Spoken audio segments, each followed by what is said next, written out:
Bonsoir à tous, on est extrêmement heureux de vous accueillir ce soir si nombreux. Et on voudrait commencer déjà par une énorme ovation pour tous nos invités anglais et tous les Français aussi qui sont venus des 4 coins du monde pour fêter le Brexit.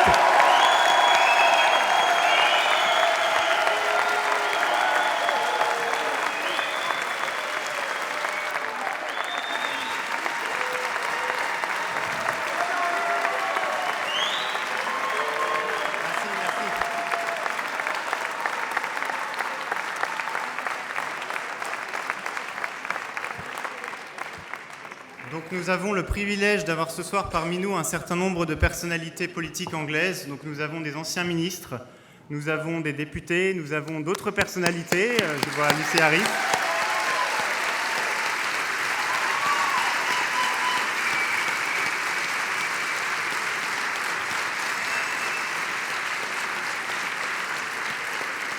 Et toutes ces personnes représentent un spectre politique très large, allant de la gauche à la droite. Et c'est un petit peu l'image en fait de l'UPR, qui est un mouvement qui est rassembleur de tous les Français, toutes les origines, tous les courants politiques. Donc comme d'habitude, nous procédons d'habitude, on va donner la parole à Monsieur Asselineau pour le discours d'entrée. Et ensuite, j'appellerai successivement les personnalités à venir dire quelques mots d'encouragement aux Français qui sont là. On compte sur vous pour leur donner un accueil très très vibrant et très chaud. Voilà.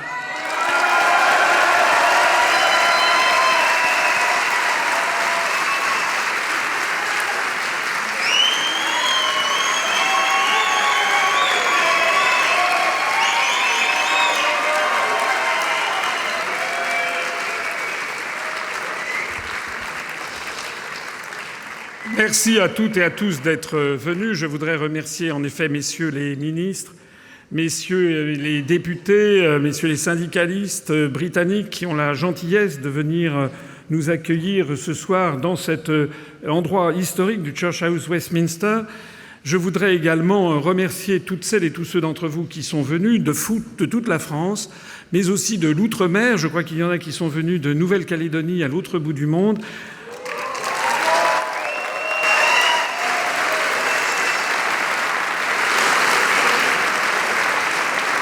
Il y a également des Français expatriés qui sont venus des États-Unis, du Canada, d'Italie, d'Espagne, de Bulgarie, de Chine. Et j'en oublie certainement. Merci à toutes et à tous d'être venus.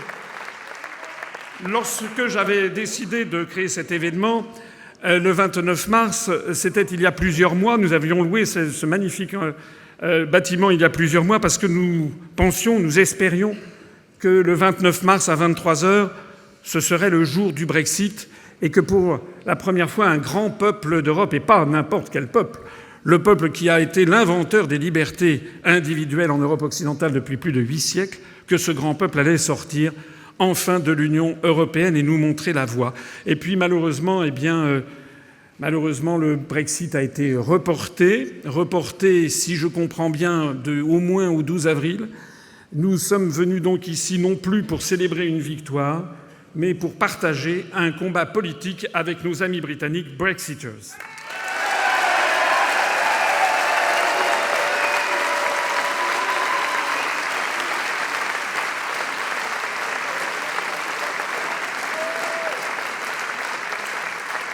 Je voudrais rappeler que le peuple norvégien, par référendum, a dit non à la construction européenne en 1972. Eh bien, ça n'a pas suffi. Les élites norvégiennes ont exigé qu'ils revotent une deuxième fois. Une deuxième fois, en 1994, le peuple norvégien a dit de nouveau non. Eh bien, ce n'est pas encore assez, puisque les élites norvégiennes voudraient que le peuple norvégien revote une troisième fois pour entrer dans la construction européenne. Je rappelle que le peuple danois a dit non par référendum en 1992 au traité de Maastricht et qu'on l'a forcé à revoter une deuxième fois, certes en apportant une modification substantielle, c'est que le Danemark n'entrerait pas dans l'euro, mais on l'a forcé à revoter une deuxième fois parce que le premier vote n'était pas le bon selon les élites européistes.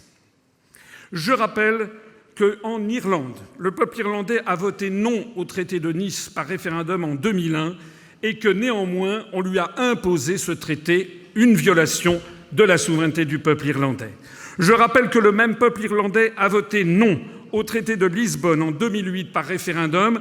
On lui a imposé un deuxième référendum pour qu'il vote dans la bonne direction de ce que souhaitaient les européistes. Je rappelle qu'en France, en 2005, par référendum, on a demandé aux Français s'ils étaient pour ou contre la Constitution européenne. 55% des Français ont voté non à la Constitution européenne.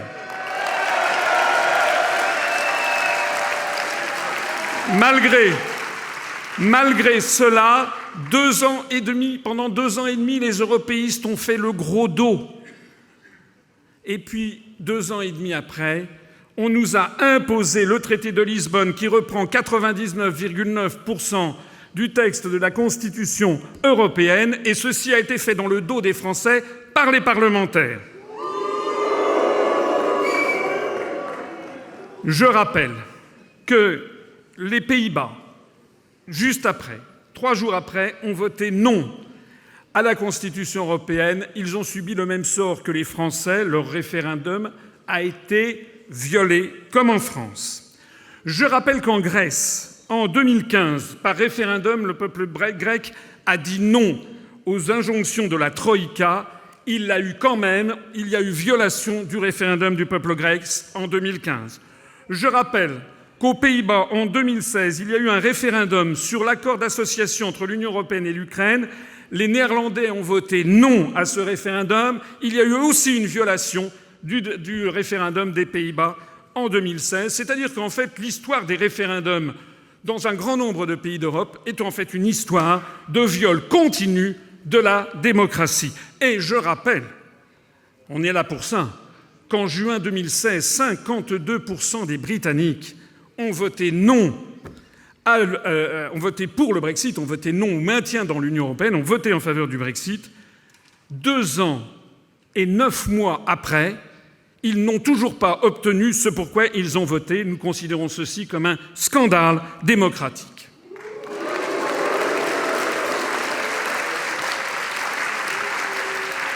En réalité, si on regarde les choses avec objectivité, on est obligé de constater que c'est l'ensemble du continent européen qui est tombé sous l'emprise d'une dictature qui ne dit pas son nom et qui refuse les votes des peuples.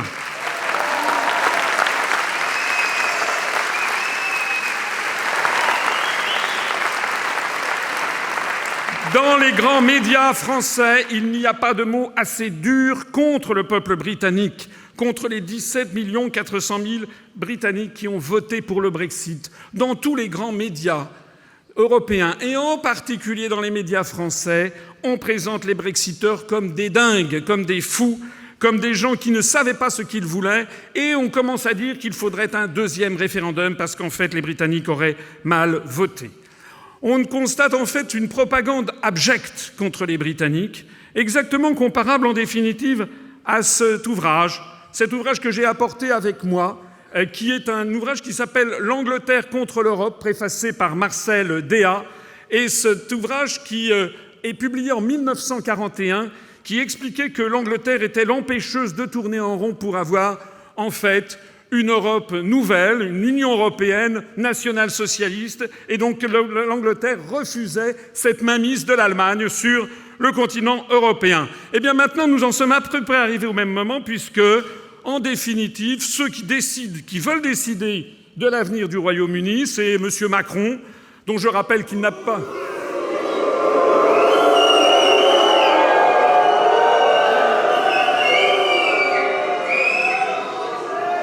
Macron, dont je rappelle qu'il n'a pas été élu démocratiquement, mais qu'il a été élu médiatiquement, ce qui est tout autre chose, puisqu'en 2017, j'ai eu droit, il faut que les Britanniques qui sont ici présents le sachent, j'ai eu droit en 2017, pendant l'élection présidentielle, j'ai eu droit à 1% du temps de parole, selon les calculs même du Conseil supérieur de l'audiovisuel, quand M. Macron a eu 25% à lui tout seul.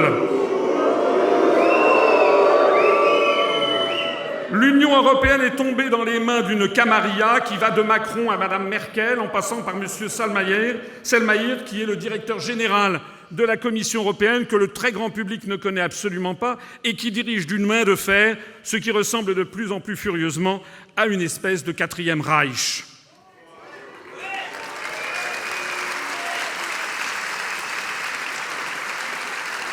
Alors,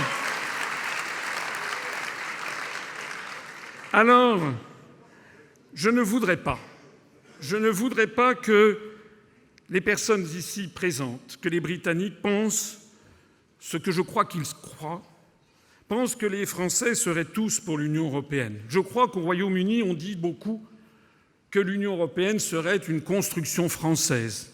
On parle beaucoup de Jean Monnet, de Robert Schuman. Je conseille aux Britanniques qui le pensent de lire un excellent journal britannique qui s'appelle le Daily Telegraph du 19 septembre 2000 et qui dévoilait les documents confidentiels défense de l'administration américaine pour les années 50 et 60 et qui expliquait comment, en réalité, Robert Schuman et Jean Monnet étaient en fait des employés des services américains et comment, en définitive, la construction européenne a été forcée. On a forcé la main aux Français. Donc je voudrais dire, et c'est mon premier message, qu'il y a en France une partie très importante de la population qui ne veut plus de la construction européenne.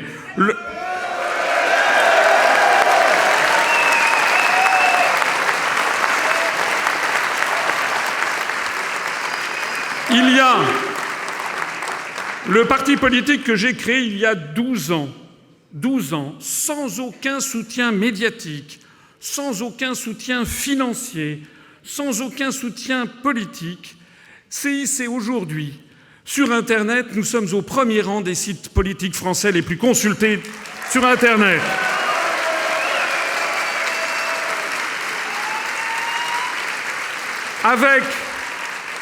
Avec 35 300 adhérents, nous sommes désormais le 3e parti politique français en nombre d'adhérents payants, puisque je ne parle pas du parti de M. Macron, qui est une plaisanterie où les gens ne payent pas pour adhérer.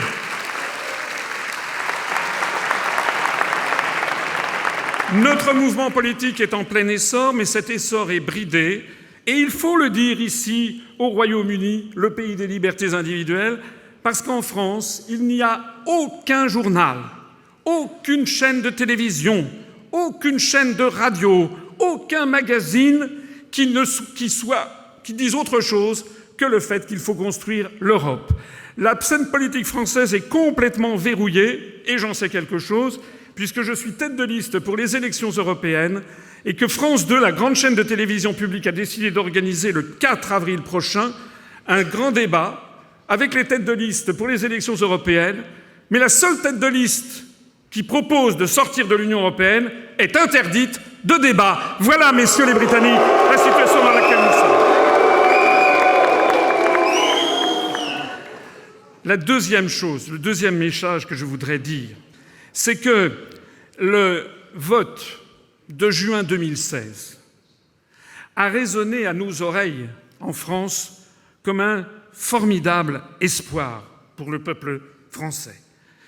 J'avoue que moi j'ai veillé toute la nuit à Paris et je me rappelle qu'à 2 heures du matin, on pensait que le Brexit allait être battu. Et comme moi je ne perdais pas l'espoir, j'écoutais encore, un petit peu comme mon grand-père écoutait peut-être la BBC en 1940, les informations venant du Royaume-Uni. Et puis, il y a eu cette formidable information comme quoi le peuple britannique avait décidé de sortir de l'Union européenne.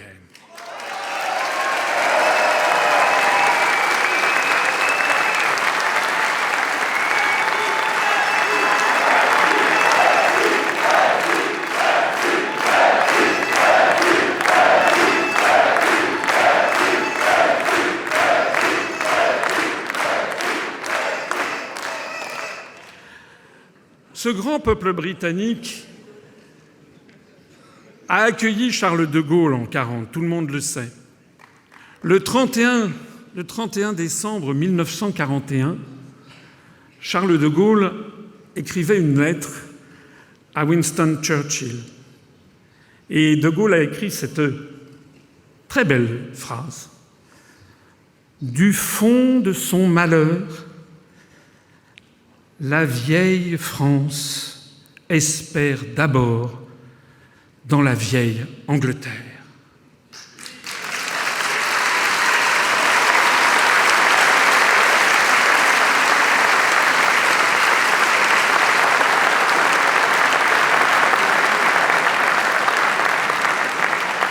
Nous n'avons pas oublié que les Britanniques sont les inventeurs des libertés individuelles, avec la Magna Carta en 1215.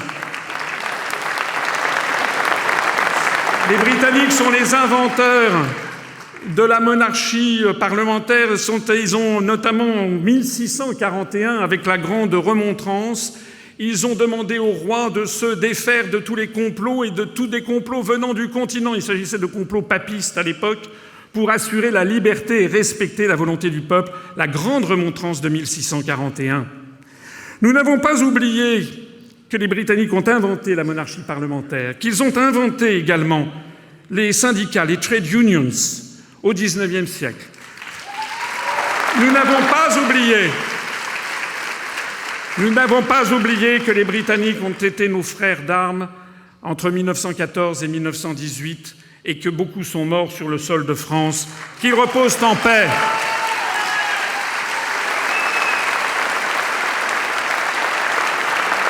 Nous n'avons pas oublié que Winston Churchill, en 1940, a accordé l'asile à Charles de Gaulle, lançant ainsi et permettant ainsi cette formidable aventure de la France libre.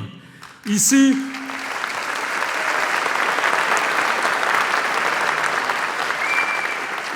j'ai un exemplaire du Daily Telegraph du 15 juillet 1940 qui montre De Gaulle passant en revue le 14 juillet 1940 les maigres troupes de Français qui étaient venus le rejoindre.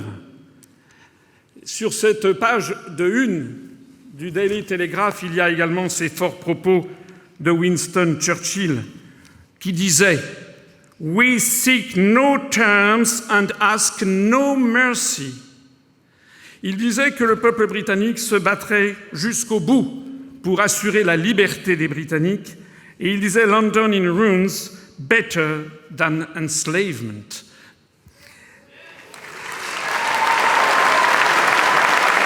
Et si vous voyez bien sur cette page 1 du Daily Telegraph, il est question également « France will be liberated ».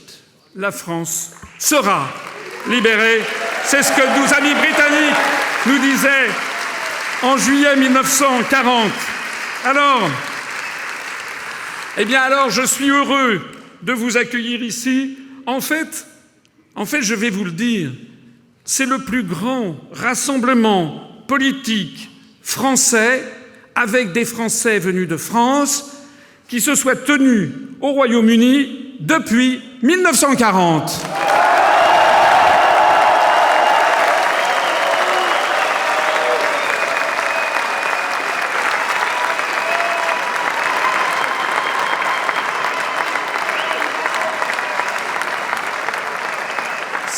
Cette Church House Westminster, où d'ailleurs Sir Winston Churchill a prononcé des discours, qui a servi d'ailleurs de refuge à la Chambre des Lords pendant le Blitz en 1940, dans ce très beau bâtiment historique, eh bien, il m'apparaît un peu, si l'on peut faire un parallèle, comme le Carlton Gardens, ce bâtiment que Churchill avait prêté à De Gaulle en 1940 pour accueillir les Français libres. Donc les Français libres sont de nouveau à Londres aujourd'hui, en 2019, en votre présence.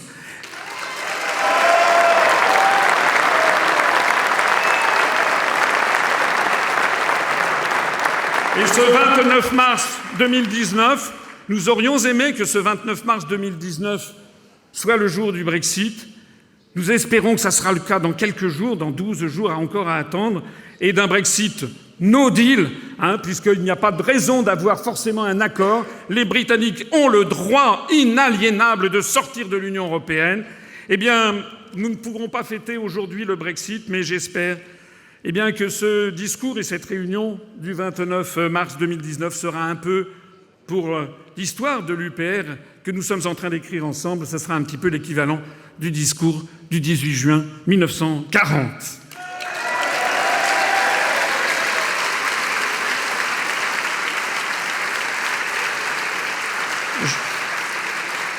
Je terminerai ainsi, puisque je ne veux pas monopoliser la parole. Nous allons donner la parole maintenant à nos amis britanniques, mais je terminerai simplement en disant aux Anglais qui sont ici présents, please, don't give up.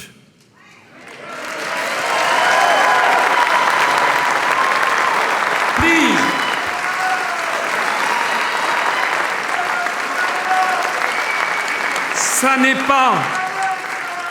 Ça n'est pas parce que nous avons un nouveau Pétain à la tête de la France qu'il faut...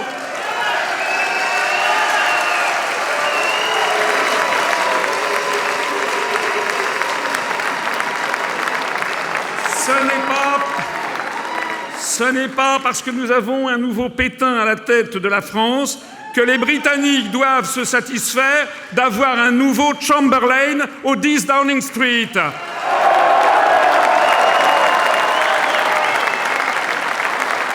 S'il vous plaît, nos amis britanniques, aidez-nous. Nous sommes là pour vous apporter tout le support des partisans français du Frexit. Je dirais, aidez-nous. Nous voulons un nouveau Winston Churchill, comme nous voulons aussi un nouveau De Gaulle à la tête de la France.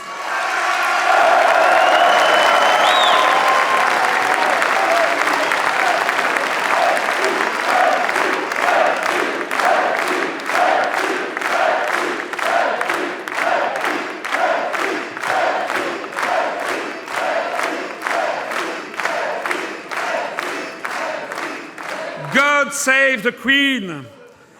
Vive la République française, vive l'amitié franco-britannique, et vive la France, et vive le Royaume-Uni. Merci beaucoup.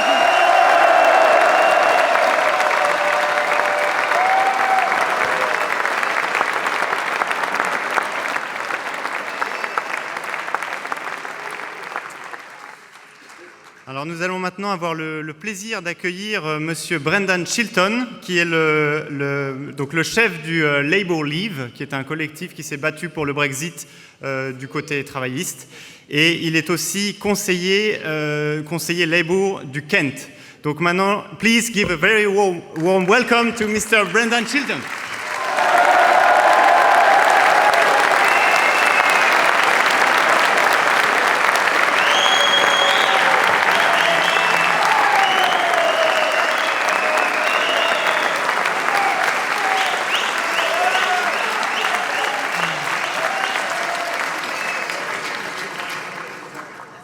Ladies and gentlemen, you do politics a little bit differently in France than we do here. I think yours is much more preferential. I'd like to thank the Union Populaire République for inviting me here to speak this evening.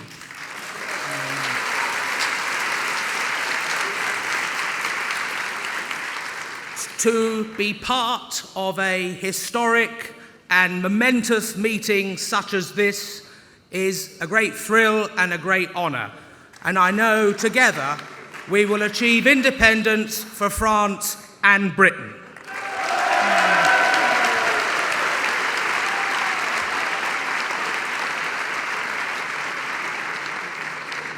The events in Parliament today and the events of the past 2 years have brought British democracy into ill repute. The confidence of our people in our institutions, in our politicians, and in our democratic processes have virtually collapsed. There is anger in the country. There is frustration. But we should have expected it, because the European Union doesn't like referendums that go the wrong way.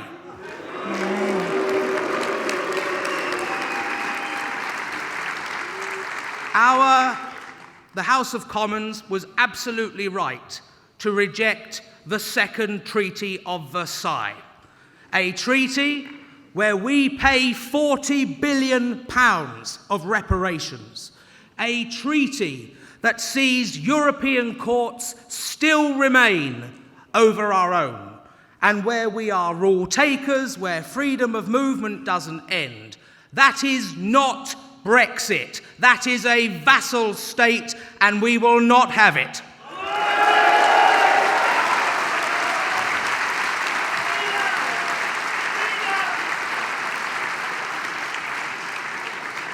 The British people voted to leave the European Union. It was very simple.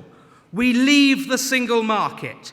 We leave the customs union. We leave those undemocratic institutions, and we leave the jurisdiction of the courts. We never voted for a withdrawal agreement. We never voted for a deal. We voted for sovereignty, independence, freedom, and democracy.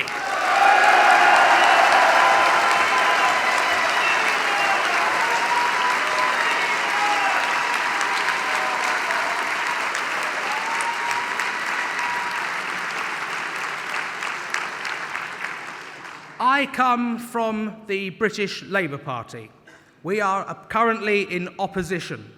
But throughout our history, the Labour Party in the United Kingdom was opposed to our membership of the European Union. Our first great Labour Prime Minister, one Clement Attlee, who served under Winston Churchill in the Second World War, kept the United Kingdom out of the common steel and coal community because the Durham miners wouldn't wear it. The Labour leader in the 1960s, a man called Hugh Gateskill, said that if Britain would go into the common market, it would mean the end of 1,000 years of history, and he was absolutely right. And in 1983, the Labour Party committed to leaving. Now, a few years ago, I was in this hall and I heard one Tony Blair stand on this very platform. Yeah, boo! And Tony Blair stood here and he said, only extremists would want to leave the European Union. Well, I am proud to be part of the 17.4 million extremists in this country.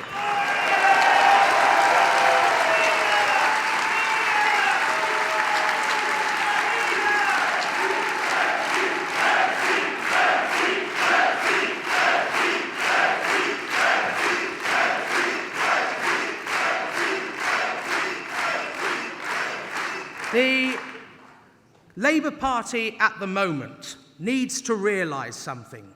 It was ordinary working class people in the north and in the Midlands of this country that won the referendum. 70% of Labour constituencies represented by Labour members of Parliament voted leave. They didn't vote for a customs union, they didn't vote to stay close to the single market, and they certainly didn't vote for a second referendum.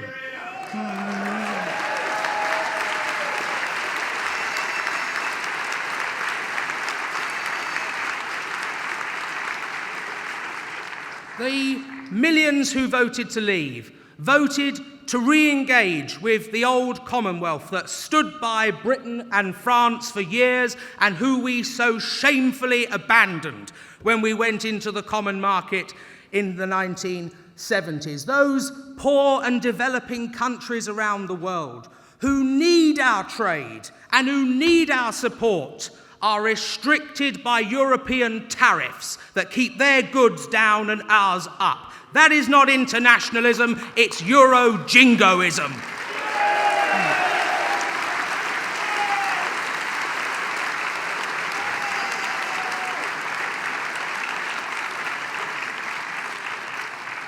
And the disgusting performance of European institutions that have not had their accounts signed off now for 20 years. If that was in this country, and if you were a small business, you would be in jail for such a crime. But it's one rule for them and one rule for everyone else.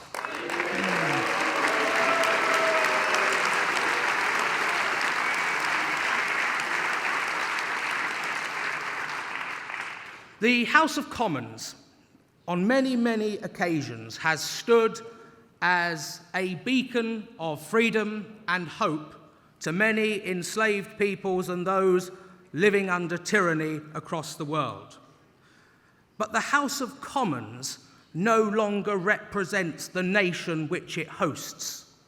The people of this country are not being represented by its parliament, because the overwhelming majority of our members of parliament, and yes, members of the House of Lords too, campaigned for and voted for Remain. And since we won the referendum, there has been a daily attrition against our morale and confidence and against what we achieved. Every day for the past 2 years, fear. They've told us we'd have no medicine. They've told us our trade would collapse. They told us there would have to be an emergency budget in which billions would be cut from the public sector. They told us the pound would collapse. They told us our security would be at risk. And their lies have not come true. And when they tell us that we lied, we're the racists, we're the Little Englanders, we're the small-minded. No, we're the Democrats, the internationalists, and those who believe in freedom.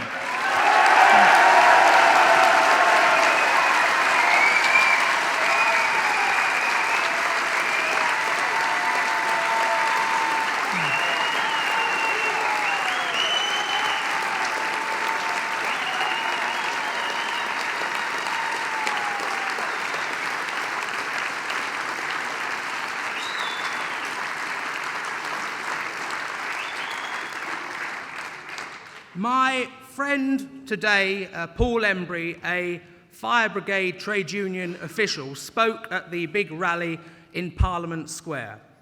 And he said that if Brexit is not delivered, this country should engage in civil disobedience. We should refuse to cooperate with our institutions. And he's absolutely right.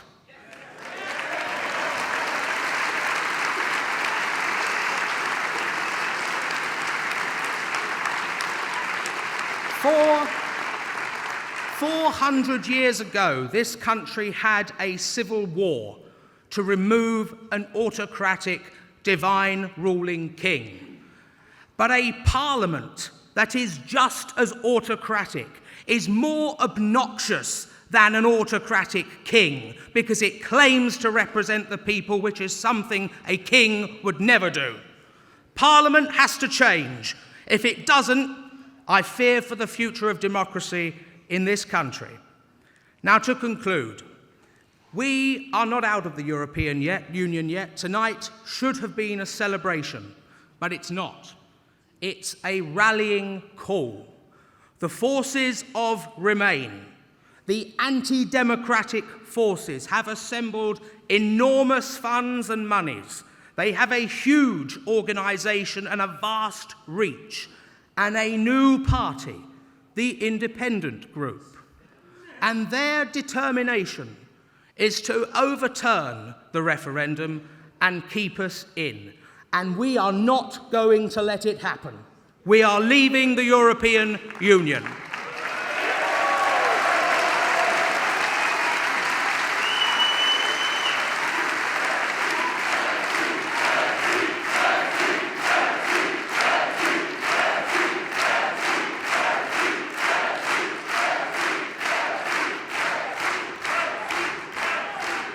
Together, I know in France you are assembling a great force to campaign to leave too. So as we leave this hall tonight, as Brexiteers and Frexiteers, let our watchword be this: aux armes, citoyens!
I'm sorry, I didn't know the words. But our watchword should be this. Aux armes, citoyens. Form your battalions. Marche on, and together, if we campaign and believe in what we're doing, freedom will reign. Merci.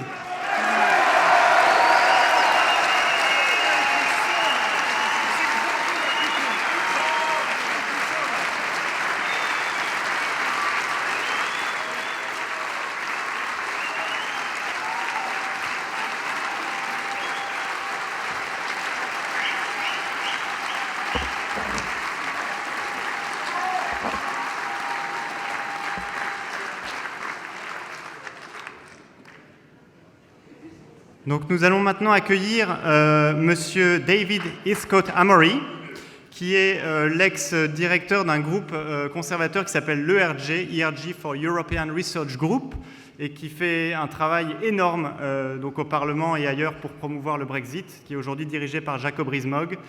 Et Monsieur David Heathcote Amory était un ex-secrétaire d'État pour le commerce et l'industrie. So please join me and welcome him very warmly.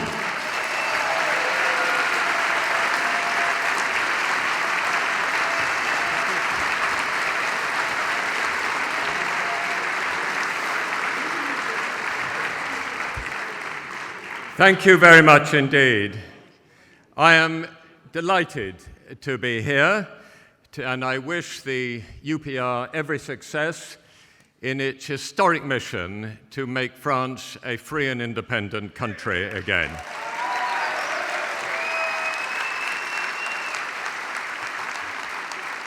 You will find it can be a lonely road, but I promise you, you will be joined by millions, and the destination is certain, an independent France that will save Europe.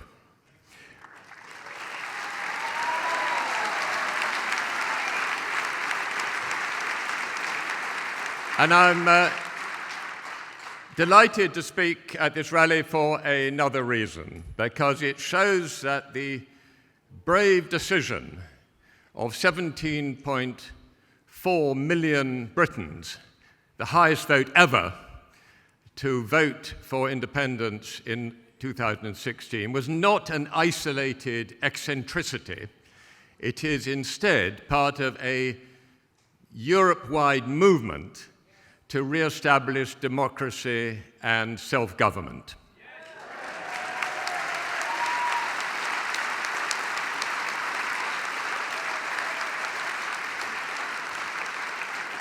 And this is a noble aim because Europe, our continent, in all its glory, its history, its vitality, its creativity, and its diversity, with all of that, it was also the political laboratory that first forged the concept of the self-governing, independent, sovereign nation-state. In short, democracy. And that democracy is therefore indispensable, an indispensable part of the nation-state. You cannot have democracy without the independent, self-governing nation-state. And France must be that again.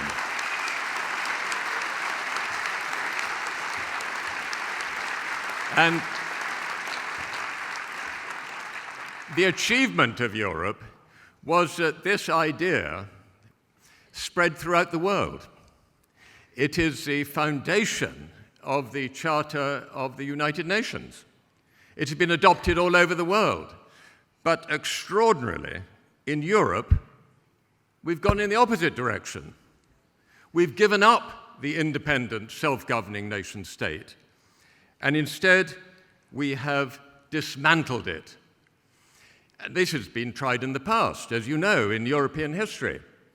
There have been attempts in the past to submerge the nation-state in a single political entity for the whole continent. It has never worked. It has never worked. It has always been dismantled. But the European Union is trying to do it again, not by violence, not by force, but by bureaucracy, by rules, by regulations, by transferring the lawmaking powers from the people to the centre. And that hollows out the democracy of the nation state. And as I say, it's happening nowhere else in the world. After 60 years of the European Union, there is not a single group of other countries that has adopted this model. It has failed. There are trade pacts, there are free trade areas, there are defense organizations, there are many treaties, there are cooperations between nation states, but no other group of countries in the world has followed the European Union and adopted a single currency, a supreme court, a single defense policy, and a lawmaking body for an entire continent. It has been tried nowhere else, and it has failed in Europe. And of course, that has created the crisis that led to our referendum result 3 years ago. Because the lack of democracy does not harm the official class. They will always be on top. It damages the people, the ordinary people.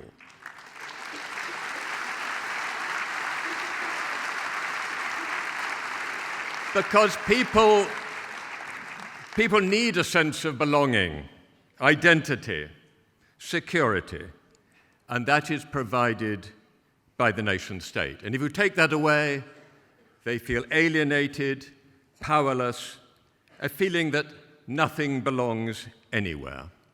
And with the speed of technical change in the world, of globalization, people feel profoundly unhappy and alienated once this power is taken away from them. And then, of course, we get lied to by politicians. And I can say this because I used to be one myself. Every political party at every election here, they always promise to control immigration. How can you control immigration when it is part of the ideology of the European Union that you have freedom of movement? I mean, there are over 500 million people who can come here completely freely and get everything they want without anyone controlling them at all. So people are lying to the electors when they say they can control immigration, and people saw through this. And that was another reason why people voted overwhelmingly, by the biggest vote in history, to leave the European Union. Now, of course, faced with this problem, the European Union says it wants to go for reform. They're listening, they say. Do not believe a word of it. And I know, because I tried to reform the European Union. I was Minister for Europe in a Conservative government for 2 years. So I know the official mind. They are not interested in reform. And I was also a member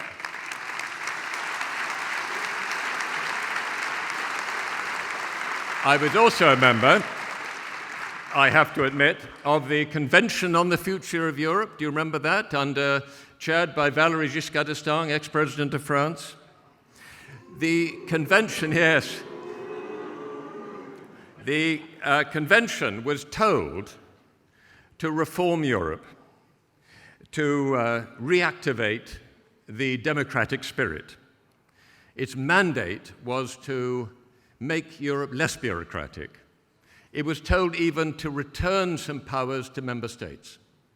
And I sat on that body as a representative of the House of Commons for 2.5 years. My friends, it did not reform Europe. Instead, they wrote a constitution for Europe with more powers at the center. And what happened? There was a referendum in France. There was a referendum in Holland on the Constitution, and both countries said no. Yes.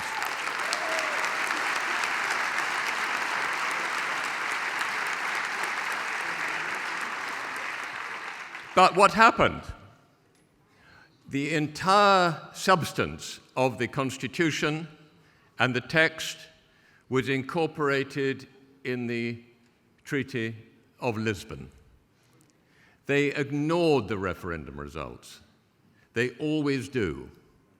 The European Union is not undemocratic, it's anti-democratic.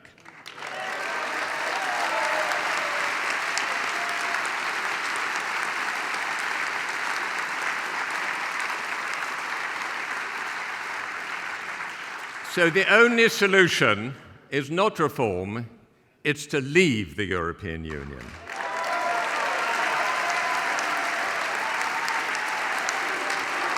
Yeah.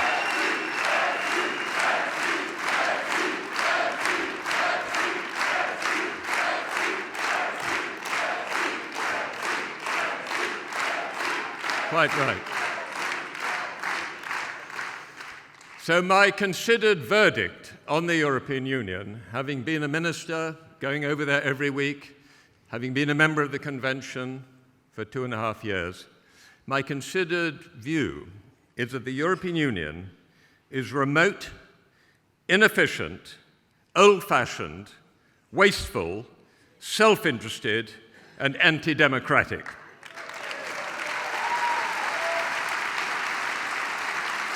But they will never relinquish power. They will never reform. That is why they want to frustrate the will of the British people and the British electorate. But they will not succeed. We are not leaving today, but I promise you, we will leave. Yes, we will.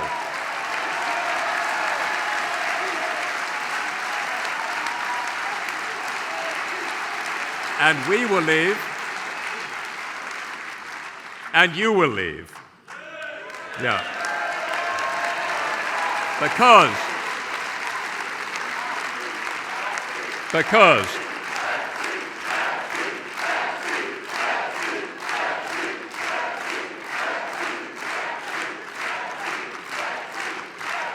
yes, you will. And the reason is this, and this is my final remark. There is another Europe waiting to be born, waiting to be discovered or rediscovered. An older Europe, a democratic Europe, a Europe of freely associating, democratic, self-governing nation-states, cooperating together, trading together, doing things together, but not being governed together. So I say, vive la France! Vive Union! Vive the Union! Vive the Union Populaire République! Good luck!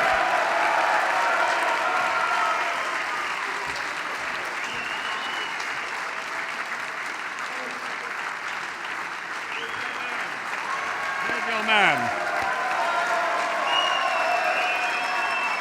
Thank you. You can do it. We totally agree.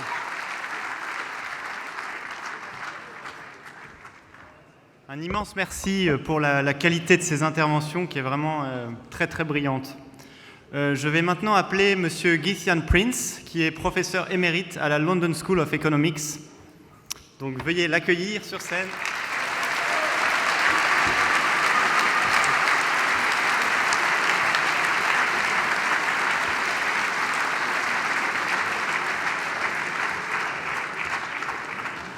Monsieur le Président,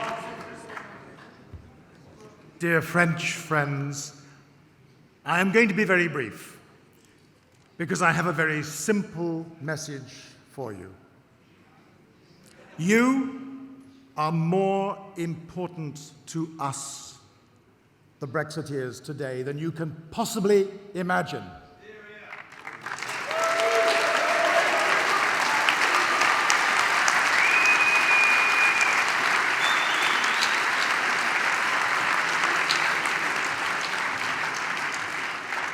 And let me tell you why. You know, it is a fact that the darkest hour of the night is just before the dawn.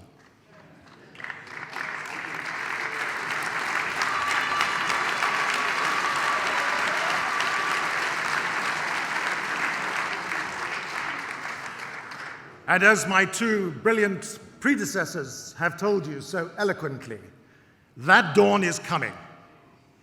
But it is vital for those who would disrespect the will of the 17.4 million British people to maintain a myth. And the myth is that you do not exist.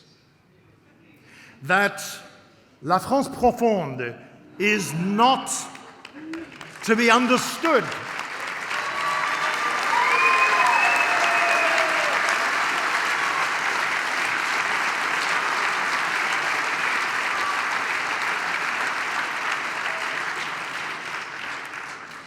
In his opening speech, the President so rightly referred to the dates that are here above us. 1940 was when this chamber was opened. 1940 was the moment of the greatest risk and darkness, when Britain stood alone. The fall of France.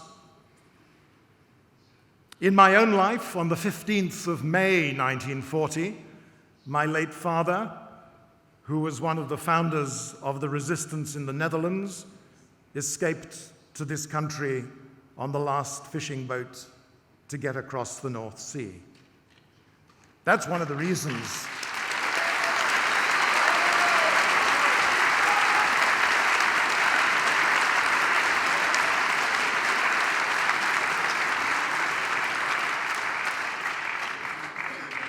and it's from him that I learnt my inherent suspicion of these European grands projets.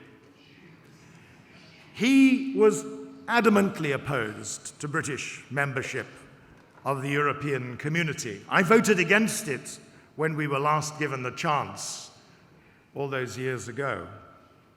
And it's taken us more than 40 years now to have the chance to raise our voice again, and it will not be silenced, as my colleagues have said. So your presence here today breaks the myth that the people of France and the people of Great Britain are in some sense alienated because France supports this grand projet européen and we are therefore opposed to you. You show the lie to this proposition.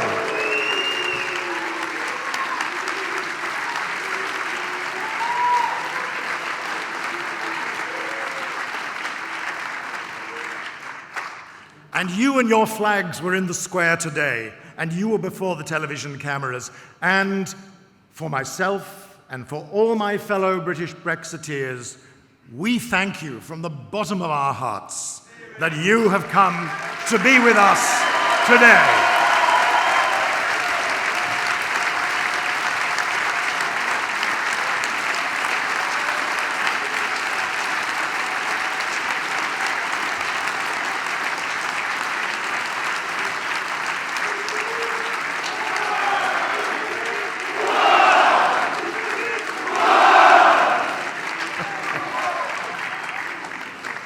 One more thing.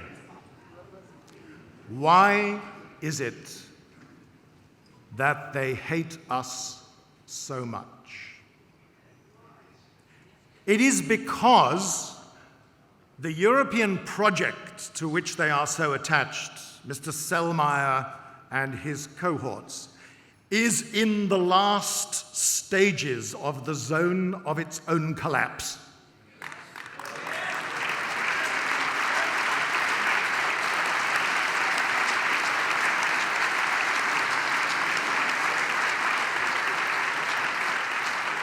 That is why Selmayr wishes this country harm. This country, the country which in 1940 began the liberation of Europe, which we celebrate every year together, the peoples of our countries. So on the morning of the 23rd of June 2016, After the vote to leave, I received one text message and one phone call. And the text message was from a friend in the Netherlands who said, "This is unstoppable. We are next."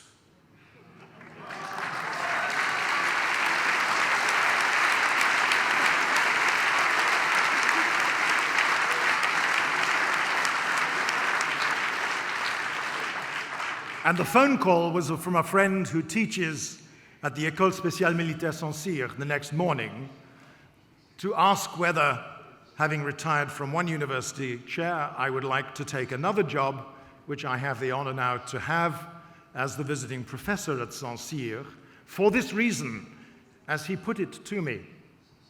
The French army understands this result, even if the French government does not.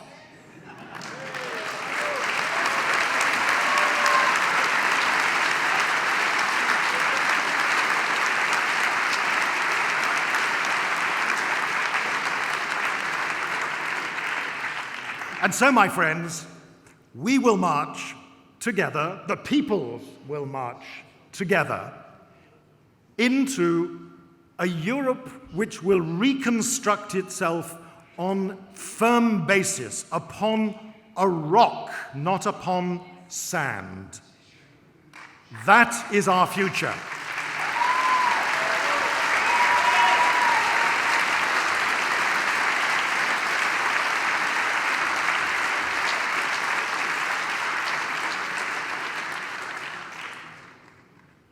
Je vous remercie profondément de mon cœur.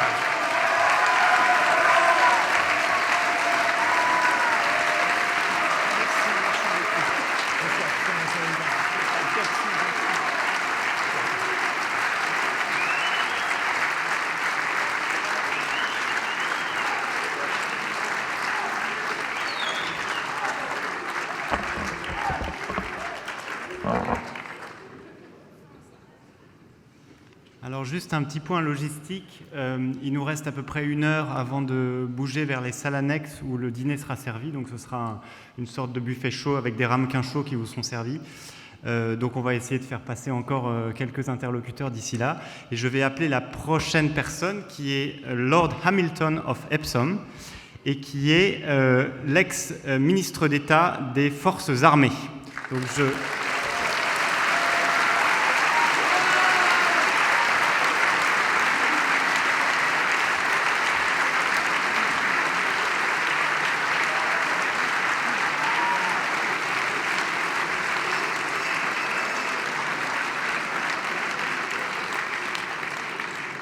Merci bien. Messieurs, mesdames, je regrette que je ne parle français bien, so I will have to speak to you in English.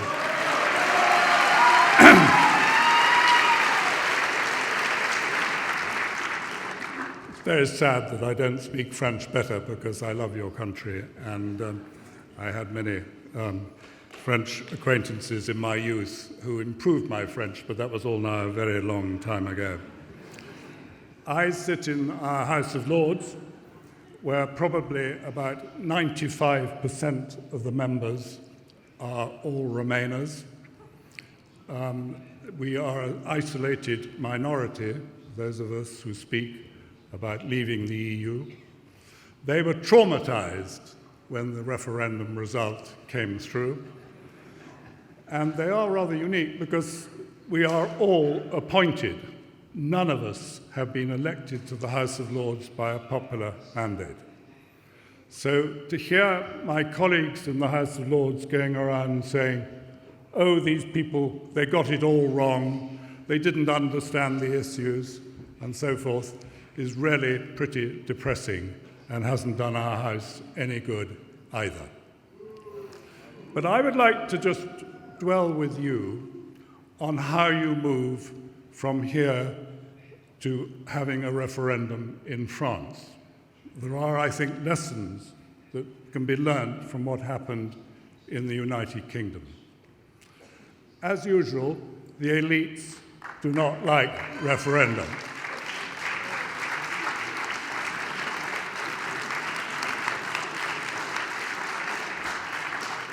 And the good news for France is that I have it on very good authority that if a referendum was held in France on whether to leave the EU or stay in it, you would vote to leave.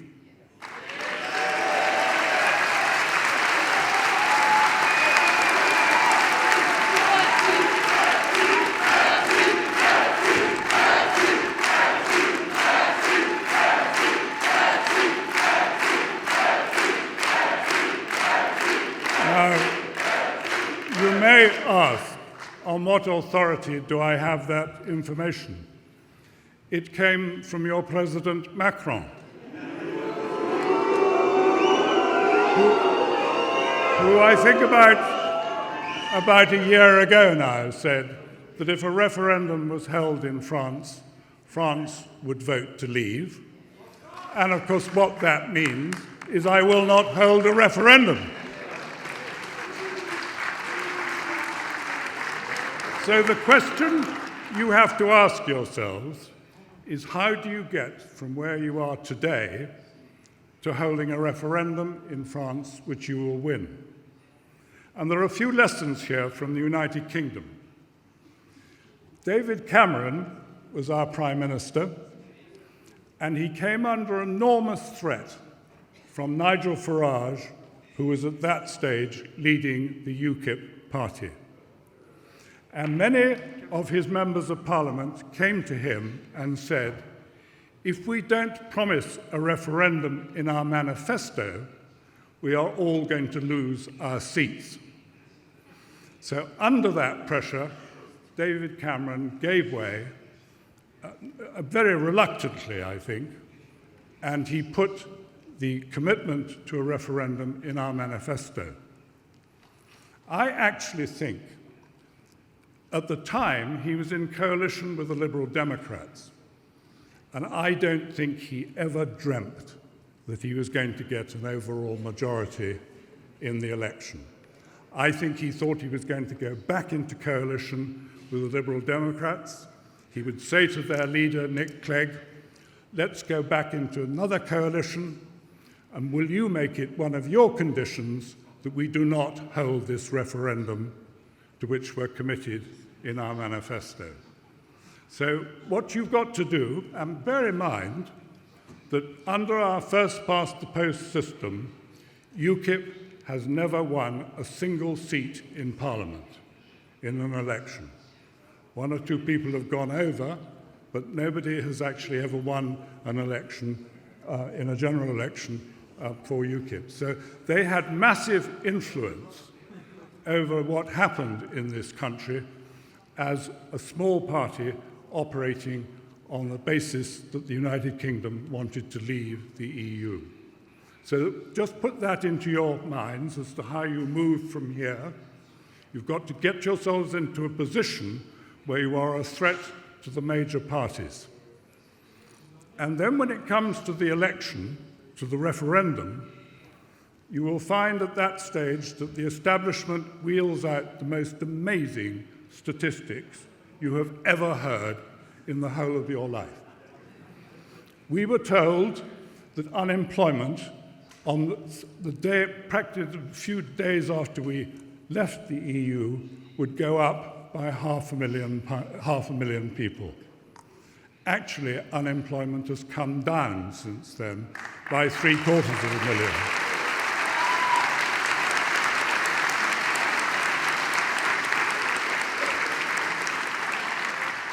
We were told that there would be such enormous pressure on sterling in the markets that the Bank of England would have to raise interest rates to such a high level that people wouldn't be able to repay their mortgages and house prices would fall by 30%.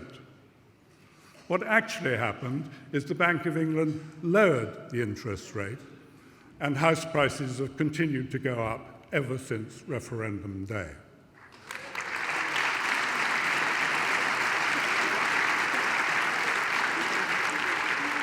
So when you come to fight your referendum, be very wary. The whole establishment will wheel out with scare stories saying that the end of the world is at hand if you actually dare leave the EU.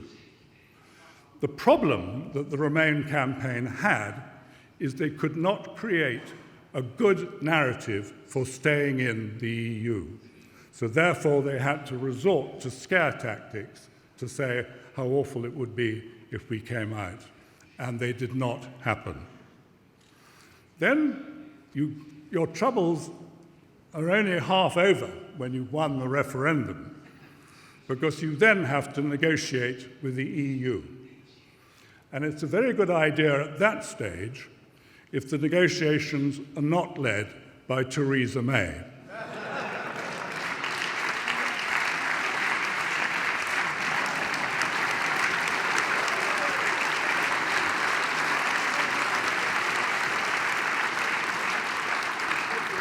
Welcome, Kate. There are some golden rules about negotiation. The first is that you do not let the opposition set the agenda.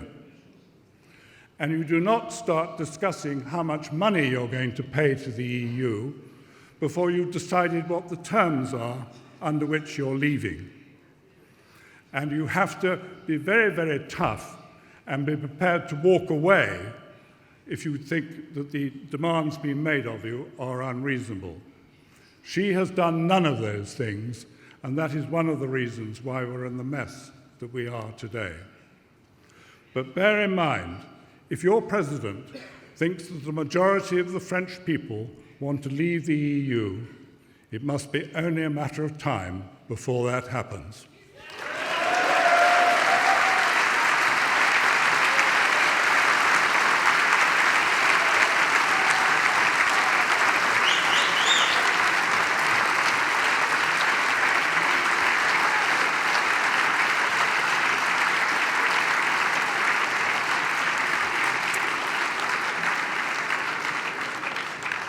Merci beaucoup.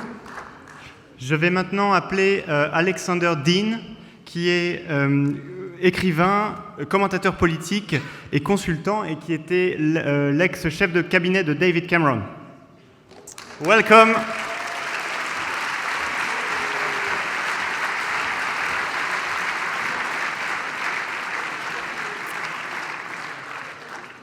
My friends, you give me hope.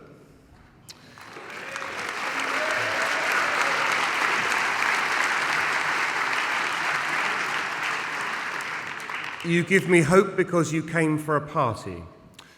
And when the party was postponed, not cancelled, but when the party was postponed, you still came to support a friend in need.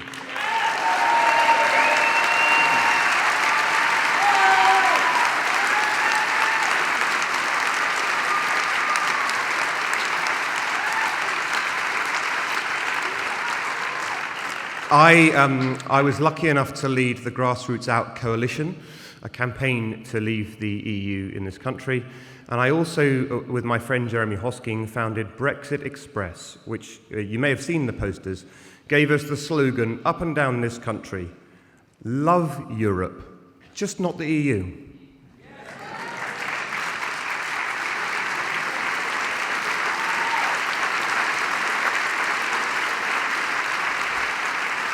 And we had some very good design work done, so if someone else would like to use it, I'm very happy to share the posters. You've heard from some great thinkers tonight, and I am just a campaigner, so I just wanted to share three pieces of advice from the campaign that we had in this country to those of you. And it can only be advice, by the way, because it's your business as to whether or not your country leaves the EU, not mine. I'm British. We've got to get into the habit of saying it's not your business. Not to us, but to Brussels. It's not your business. It's only the EU that thinks it can dictate to sovereign countries. I voted to leave the EU on the 23rd of June 2016 in our country. That was my decision. Whether you leave is up to you. So the rest of it, just take as advice.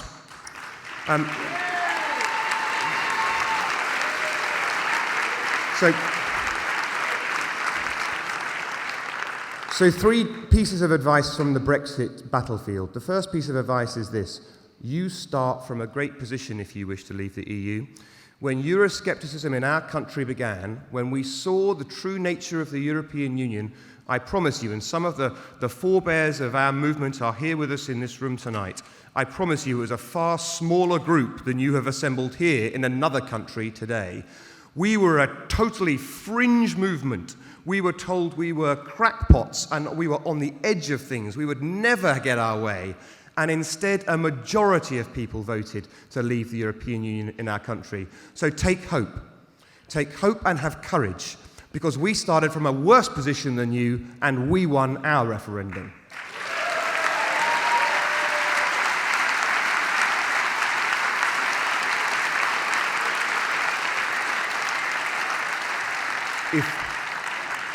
If you listen to our parliament today, you'd think they'd forgotten the result, but we actually won.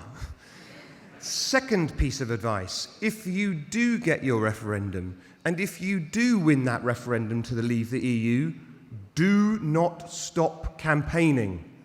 The campaigning has begun afresh and anew at that point.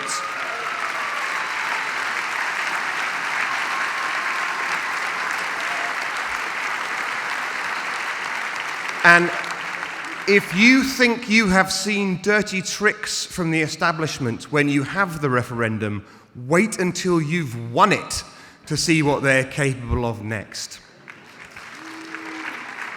And the third piece of advice to you is that if you get your referendum, and if you win it, and if you go on to keep campaigning and not stopping, but never letting them get you down and keep on going, the third piece of advice for you is this.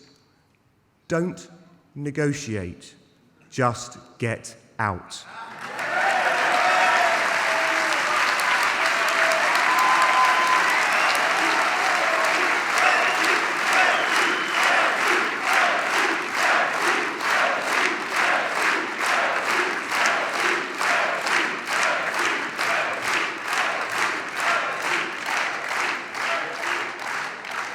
Just get out, because you can negotiate from outside as a great country. And from our great country, I want to say to you, it's your decision, not ours, but I hope you can learn from our decision. I want to say thank you so much for being with us tonight, because it means more than I can say.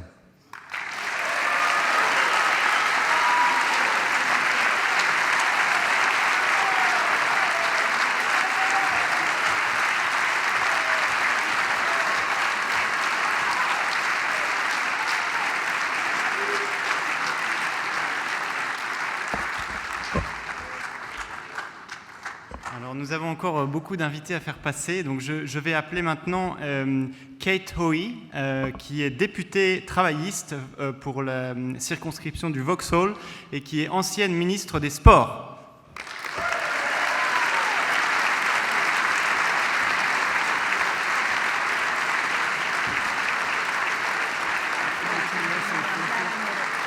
Thank you very much. I'm a very late introduction to the meeting. I met some of the colleagues yesterday in Parliament, and I said that even though I had a dinner that I had to go to and speak at, and going on to something else, that I'd love to just look in and say a few words. And it's just so wonderful on such an important day to have you all here from France. I think the determination is wonderful.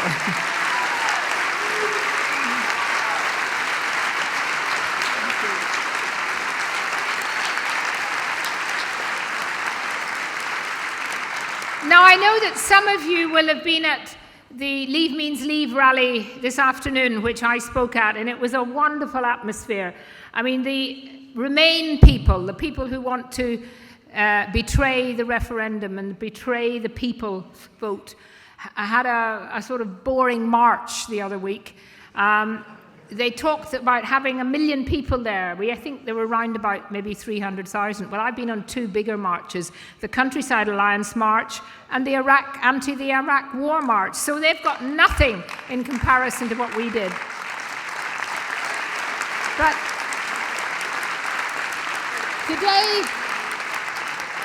today we should have been celebrating, but as I said at the rally, we're not celebrating the fact that we haven't left tonight, but we are celebrating the fact that we're stronger than ever, we're more determined than ever, and we are not going to let the voice of 17.4 million people be betrayed by a bunch of politicians who are betraying their manifesto.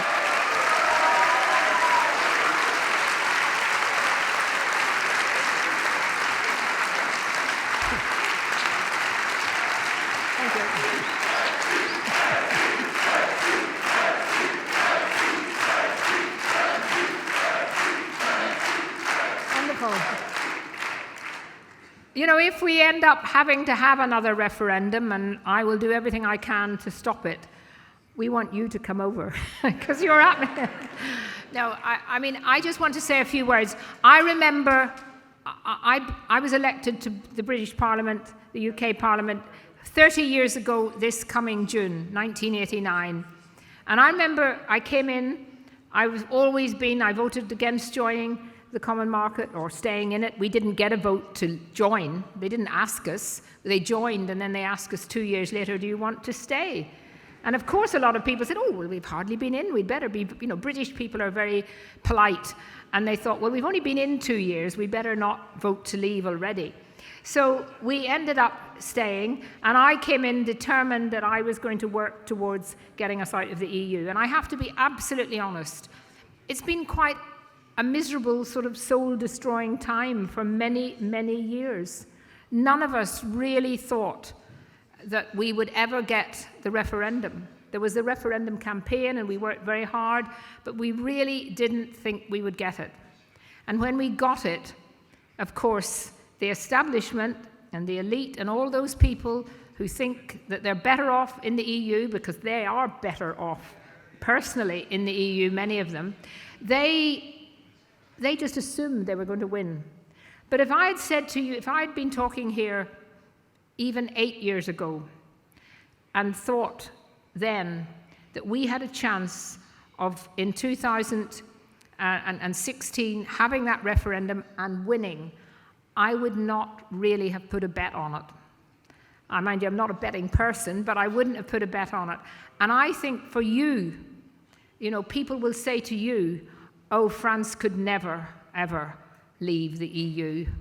That's what they told us, and they were wrong. And they were wrong because the people were behind us, and the people were absolutely sick and sore of the European Union. So you have that opportunity to really build that momentum to get a referendum, and that is what you should be obviously aiming at.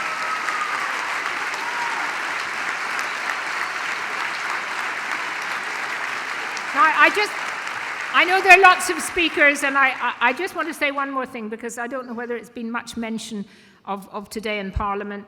You know, I think probably in 30 years I've never felt so ashamed of my Parliament, really, in the last months or two. From the day after the referendum, there were people in Parliament who set out to destroy the result, who set out to thwart Brexit, who set out in a very clever way. And we took our eye off the ball, as the previous speaker said. We believed in democracy. We thought we'd won. So, you know, we kind of got onto our back foot. The reality was, from day one after that referendum, they were organising to thwart it and to stop it. And we've seen that in Parliament with procedural moves, with legal jargon, with all sorts of ancient rules being used. But they're not going to win, because we know that we've got the people behind us. And I think I wanted to just say something about Northern Ireland, because for me, one of the things you heard a lot about is the backstop. It's become a new trendy word in England, the backstop. The backstop, of course, is a very clever move, designed probably initially by the European Union, but picked up by Theresa May, the Prime Minister, and pushed very, very hard by the Irish Taoiseach, Varadkar. And it is designed to ensure that we, as the United Kingdom, stay as closely aligned to the European Union. And they use the fact of the Belfast Good Friday Agreement as being the issue, because, of course, no one wants to see a border between Northern Ireland and the Republic of Ireland. But that issue has been deliberately exaggerated, has been politicised, and has been deliberately used by both the Irish government And I personally think Varadkar wants to be a commissioner, but, you know, they all want to be commissioners. And the European Union. And our government, Theresa May, a unionist, conservative member of parliament who supposedly believes in the union, signed up to that backstop. And I come from Northern Ireland, I'm a London MP, but I come from Northern Ireland, and I will never, ever vote for anything that allows Northern Ireland to be separated out from the rest of the United Kingdom. And you would feel the same if it was a bit of France.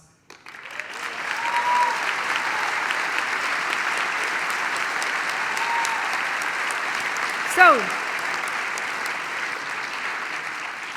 thank you for giving me the genuine privilege of speaking to you all.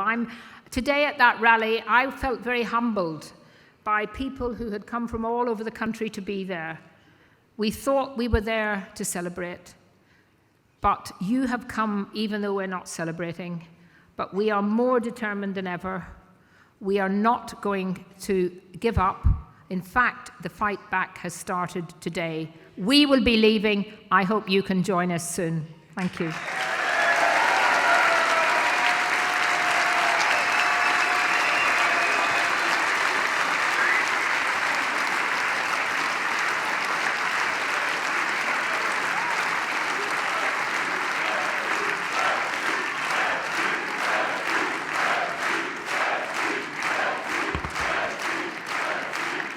Est-ce que vous êtes toujours là?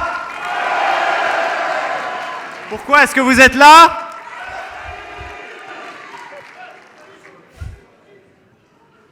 Alors nous allons maintenant accueillir un intervenant français, plus exactement franco-grec, qui s'appelle Yorgos Delphis et qui est compositeur de musique. Applaudissez-le.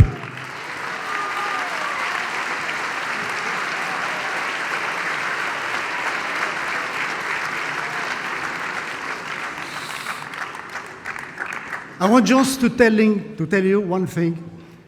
You could never tell tonight this sound all Greek to me.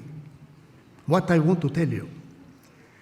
You start by speaking English, speaking French. You say always economy. What is economy?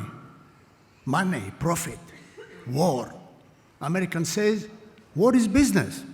But do we want business? We have business, thanks God. Economy in Greek is economia. Eikos, the house, and nomia, nomos, the law. The law, to feel the law, what is legal, what is right, very small, in the house, with mom. Mom is teaching small children what is right, is economy. So when they become big, they get out of the house, they go in the city, and they speak each other like brothers. The three divides of French Republic is liberté, égalité, fraternité. Fraternité is friendship, is love each other. So how you want to love each other and to send the army in the streets this moment with gilets jaunes to bite them.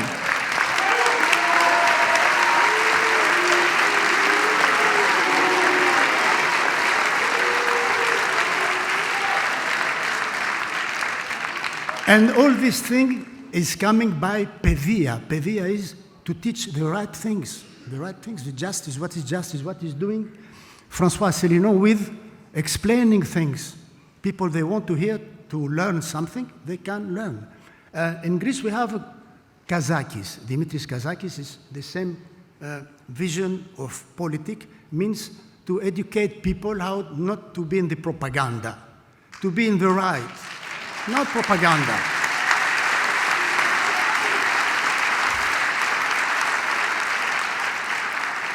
Fed up from propaganda. I'm a musician. I've been asked to make the anthem of Europe. I said we have Beethoven, really. We are too, every country has a genius, you know. Germany is very, very strong for music. England, also. French also, but we have when I listen to that today, I want to cry. If Beethoven was here, we will all upset down. It's not possible to say, oh, the joy. Where is this joy? People are dying in Greece, dying from economy. Things I don't understand, but I think and I hope that you understand. I thank you very much, and I'm very happy to be here.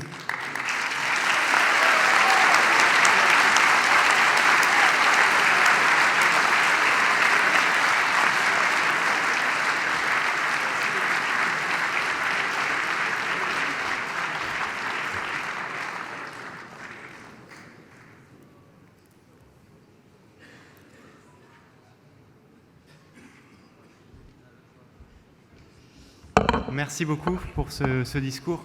J'allais maintenant appeler Monsieur Gerald Howarth, mais je ne sais pas s'il est encore dans la salle. Gerald Howarth. Ah, parfait. Donc c'est un ancien député conservateur et un ex-ministre pour les questions de stratégie en sécurité.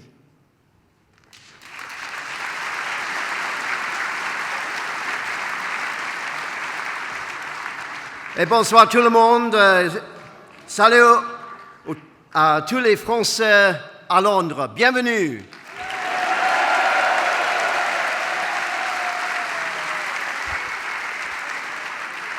Ma belle-sœur est mariée avec un Français.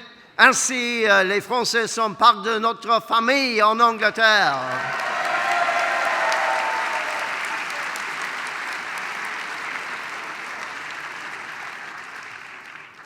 That's all you're getting in French for the moment, if I may say. I'm delighted to be here. Congratulations on organizing this fantastic gathering. And thank you all, as others have said, so much for coming here today at your own expense, not on an EU account.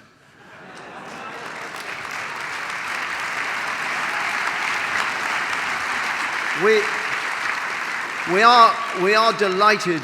We are delighted that you are here, that you have given us some encouragement, and I hope that on this rather sad day for us, we can give you some encouragement as well as some advice.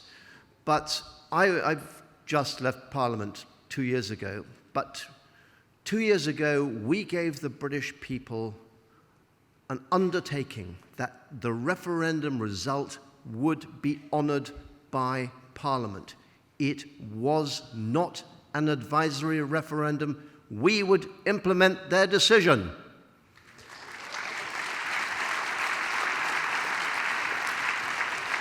But of course, the elite, the establishment, they had no idea that there was any prospect whatever of the British people voting against all the advice that they'd had from their masters. But yes, they took their opportunity, and thank God they did, and what a wonderful job those ordinary people of this country did.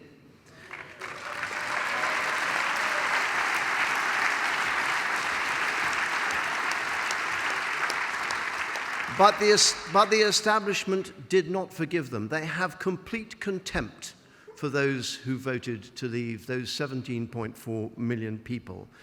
And they have seen the exercise as simply one of damage limitation, not of the grand vision that we all had of Britain being liberated, able to take its place in the world again and trade with whom we decided we wanted and upon what terms. And as I shall say in a moment, the EU has behaved in a disgraceful fashion, wanting £39,000 million from British taxpayers in return for nothing. This was not the Prime Minister's deal. This was the European Commission's deal. And thank goodness it has been rejected by Parliament today, and I congratulate my colleagues who had the courage to stand firm.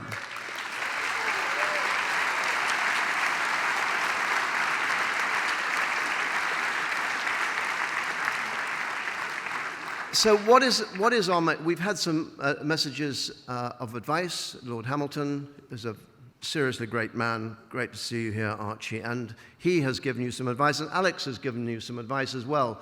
One bit of advice he didn't give you, which I will give you, is when you go into the campaign, you make sure that you choose a leader who believes in freedom.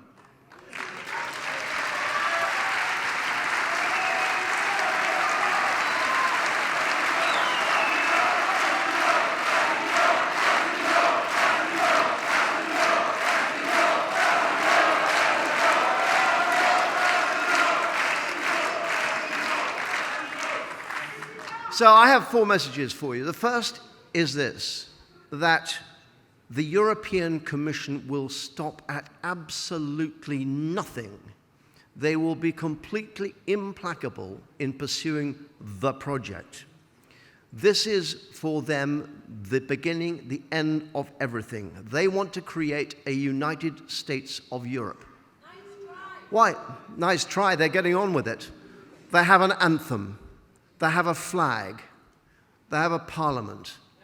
They have a court of justice. They even have a president. They aspire to have an army. I was a defense minister in charge of Europe. They were pathetic in trying to form a European army only so they can put a nameplate on a building saying EU Army. And they have a Mickey Mouse currency. And what are those? Those are all the attributes of a nation state. They wish to supplant the tricolor. They wish to supplant the Union Jack with the blue flag with the stars. That's what they want. They are trying to create a nation state, and that is not what we want. Second message, as you've heard from Francois already, Ireland, France, and Denmark held referenda and were told to run it again. We had a referendum, and even now, Donald Tusk, what an impertinent man, telling us, a nation which helped rescue Poland from Soviet domination, telling us that we should have another people's vote. Well, Donald Tusk, if you're listening to this tonight, we had a people's vote in June 2016, and the people of Britain voted to leave your ghastly European Union.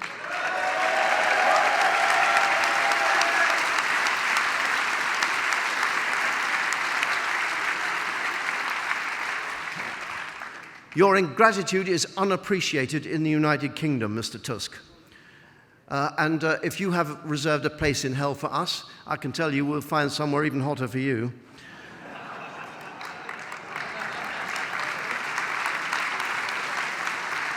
My third message is, if you haven't already read Yanis Varoufakis' book, Adults in the Room, please read it.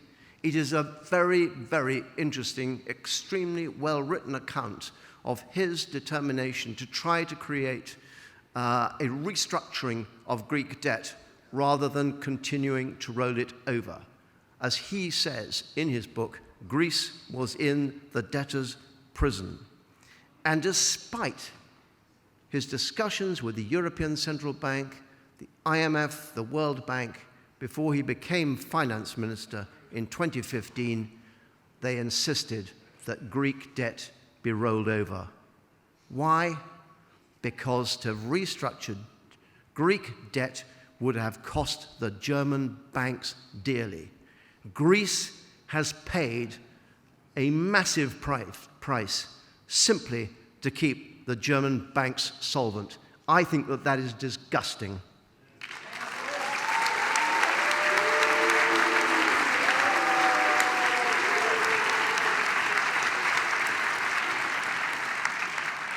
My fourth point is this. You may know there's a small company called Airbus, in which Britain used to be a shareholder. It currently, sadly, is not, although we make many of the parts. The head of Airbus is a fellow called Tom Enders. And I know Tom Enders. Not well, but I know him well enough. Last summer, I said to him, Tom, why do you keep attacking the British government about the negotiations for Brexit? Why don't you go and attack Monsieur Barnier? Attack was not actually the word I used, but I don't know the French word for bollocking. But I said, why don't you go and bollock Barnier? And he said, but I do. So I said, well, what does Monsieur Barnier say? Oh, Monsieur Barnier says that if we give the Brits a good deal, other countries will follow suit. There you have it. My friends,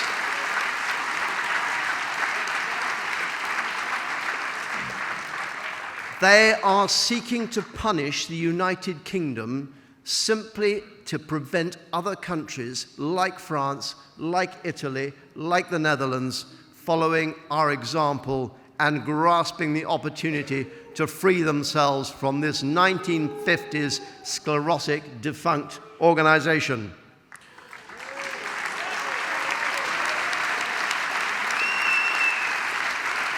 So, beware, beware.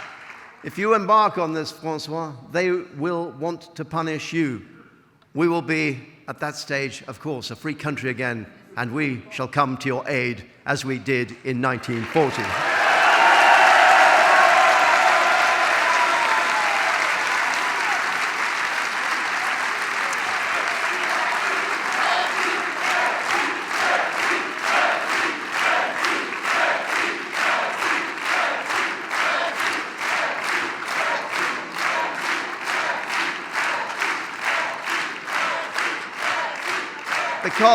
Because David Heathcote Amory was absolutely right.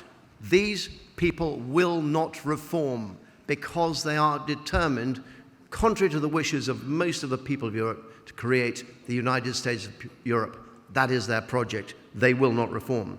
Now, I'm going to leave you with a story. I was parliamentary private secretary to Margaret Thatcher, La Dame de Fer, which was the most magnificent privilege. And one day, it was a Friday, I went into her office and I said, so Margaret, what are you doing this weekend? And she said, well, I'm going to Paris to have dinner with Mitterrand. So I said, oh, what are you going to discuss with him? She said to me, I am going to tell Mitterrand that if France signs a Maastricht Treaty, France est mort. I said, well, actually,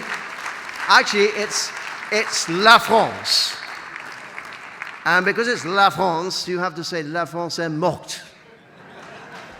So she went round the room going, La France est morte, La France est morte.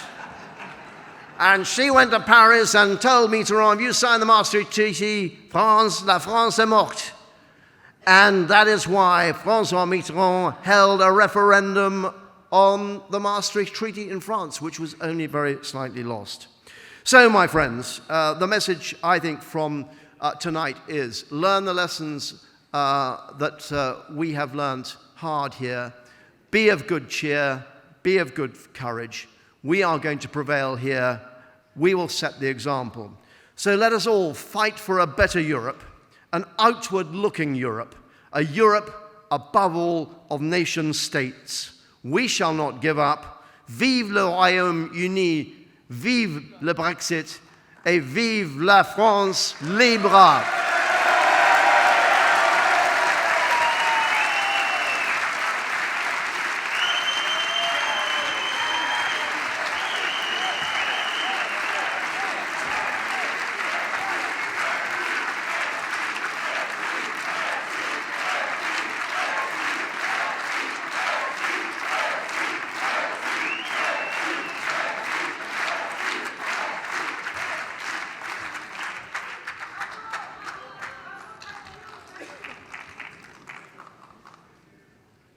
Je voudrais simplement dire que la France n'est pas morte.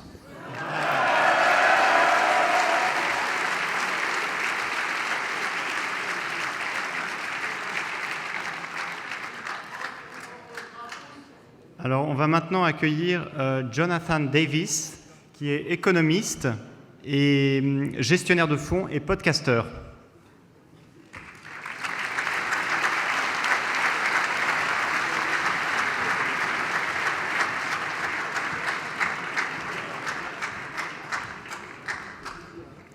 Bonsoir, messieurs, dames.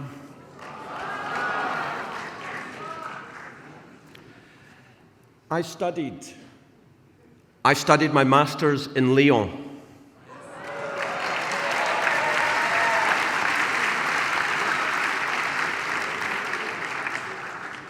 Every year, my family, we go to Europe for our holidays. We have friends all over Europe. The best man at my wedding comes from Mulhouse. Alexander said, I love Europe, but not the EU. J'adore l'Europe. Je déteste l'Union européenne.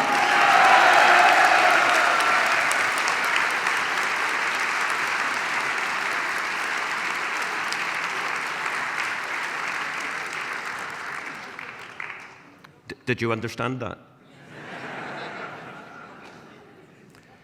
The EU, as we know, was started by communists in the 1950s.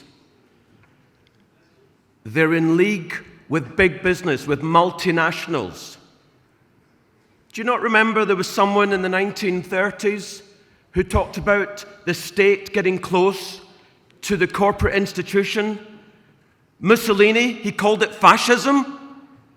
That's where we're heading to.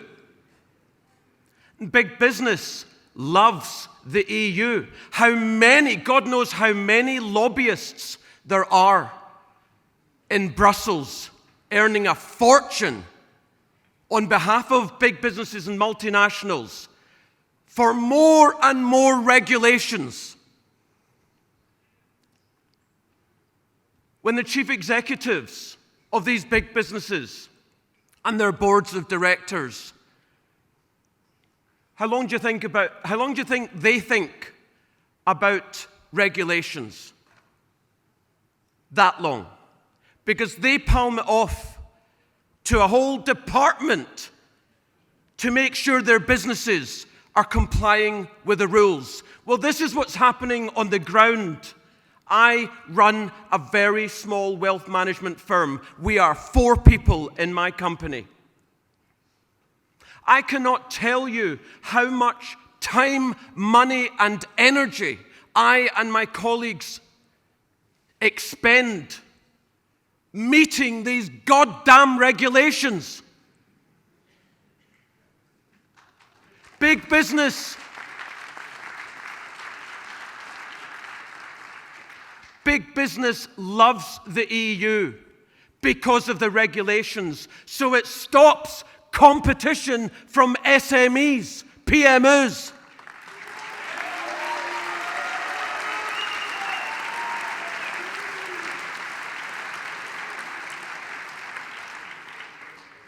And the EU loves big business. The EU stops competition from outside of the EU, and big business stops competition inside the EU. And who pays for it all? We do.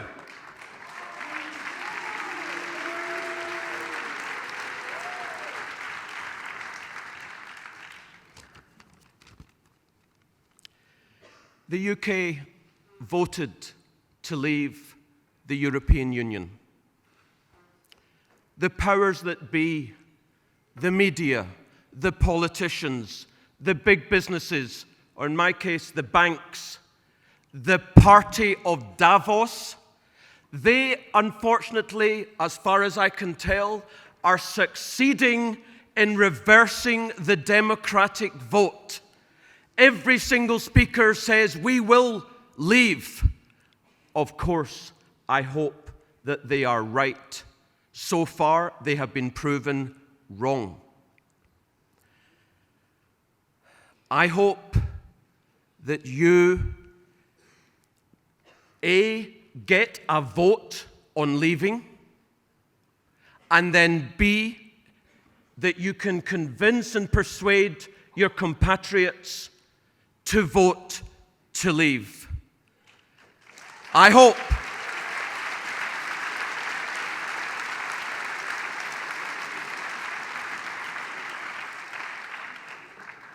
the Remainers will tell you it will hurt your economy. I'm an economist. It will not hurt your economy.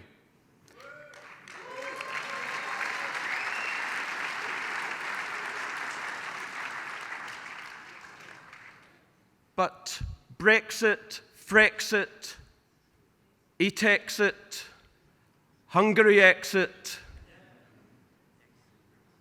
it's not about the economy. It's never been about the economy. It's about democracy.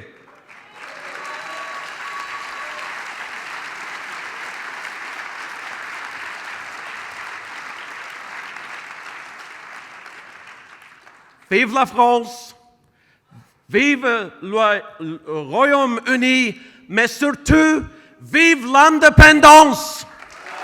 Je vous remercie.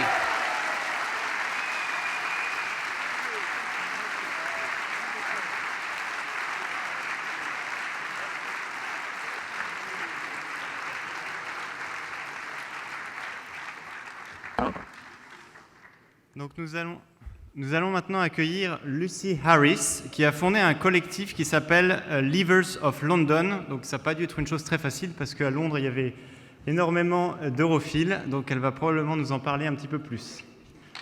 Welcome, Lucy.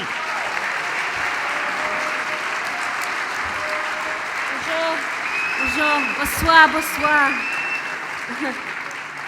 Hi, I'm Lucy Harris, and I started my group up in 2016 after the referendum. And the reason why I did this was because I was absolutely furious at the way the British public were being treated by their fellow British public for having voted Leave. I was told that I wasn't committed to my European boyfriend because I voted Leave. I was told I was wrong for voting Leave. I was told I was a racist for voting Leave. I was told I was a xenophobe for voting Leave. I was told I was stupid for voting Leave. I'm none of those things. None of them. I was furious. 40.1% of people in London voted Leave. That's 1 in every 3 people. If you sit on the tube, you'd be surprised, but there's more Leavers in there than you'd think. I thought, this is the time. 17.4 million people have raised their heads above the parapet, and I'll be there to catch them in our capital. So I set up a group, a social group, the lowest form of commitment, going out for a pint after work. You don't have to do much to have a pint. You just got to turn up and spend about £5 here in London. We started off with 10 people in London. We now have 1,500 people across London who are Leavers of London.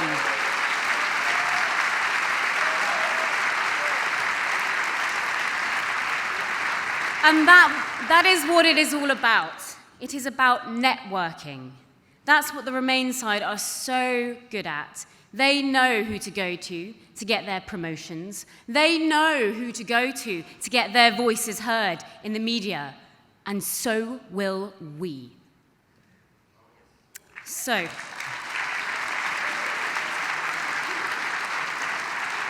this year, well, actually not this year, in November, I set up Leavers of Britain.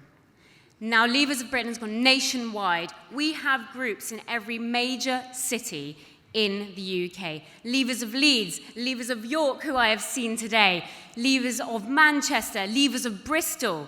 We are trying to get into those metropolitan areas to make it normal to want to leave the EU, because my God, it's ruddy normal. We got majority of the vote, for Christ's sake.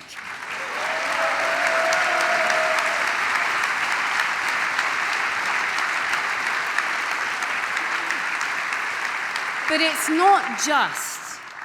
not just the big cities I've been going to.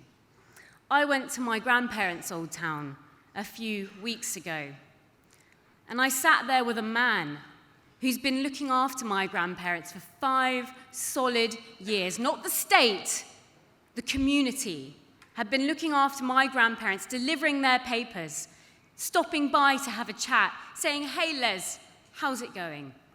That's real community. That man has served our country more than any of the European autocrats in their position currently. I am terrified. I am terrified. I am petrified that that man would lose his voice. A good man, a kind man, a sacrificial man would not have a say in his democracy. He voted Leave. He has a right, more than anyone else, to have his voice heard. And my God, I'll make it heard.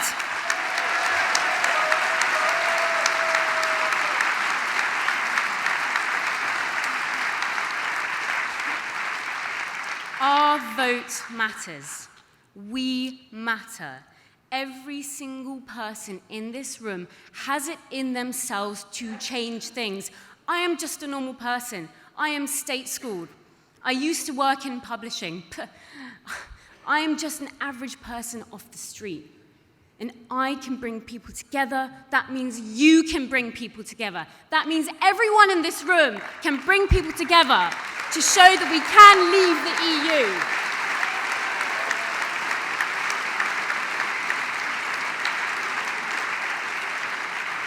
Brexit was a grassroots win. Brexit was a local win.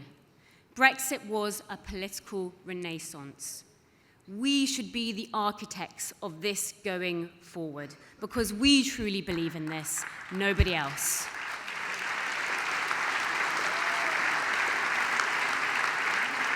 Individuals didn't realise that they had the power to change things. We've been mollycoddled, and I don't know what that is in French. Heaven forbid what that. I don't know what that is. But individuals have been treated in a paternalistic way. My generation look up to the state to give them what they need. No, I will take what I need, and I need to get out of the EU to be able to live as a free and independent person.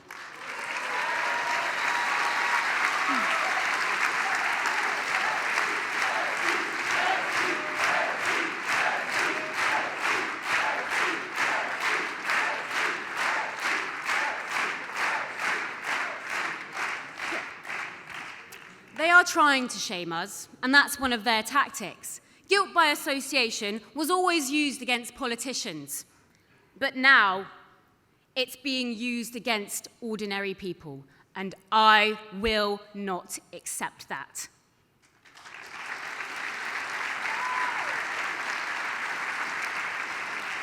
We are scared in this country, and we are scared. Individuals across this country are scared to come out as Leave voters. They're scared to come out as Eurosceptic. But it takes confidence to come out. It takes balls to come out. It takes the ability to raise your head above the parapet, and I will take what I am given with pride, because I know that we will be a free and independent country by being brave, by being confident, by being sure of ourselves. And my God, I'm sure of myself. Are you sure of yourselves?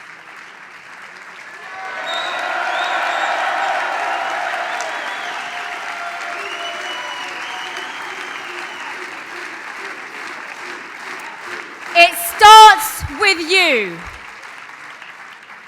It starts with your voice. Votre voix. Vive la France.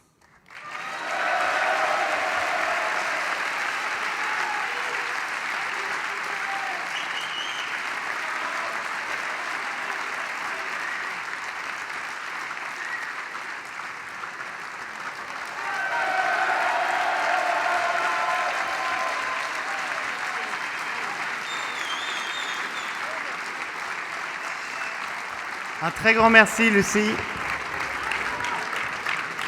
Et un immense merci à vous tous, participants qui venaient vraiment de partout, et aussi aux speakers qui sont là et qui nous font l'honneur d'être ici avec nous. C'est vraiment un très grand plaisir. On vous dit vraiment un très grand merci. Alors,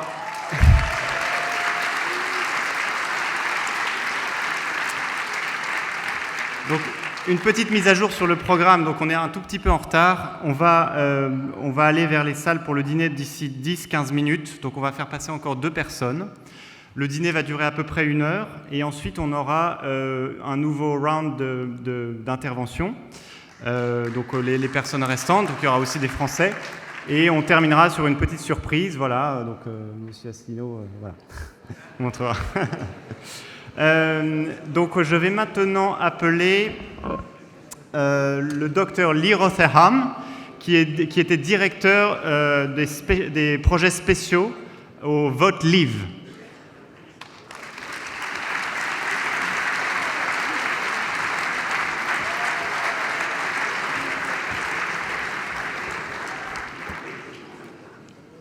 Salut et bienvenue à Londres.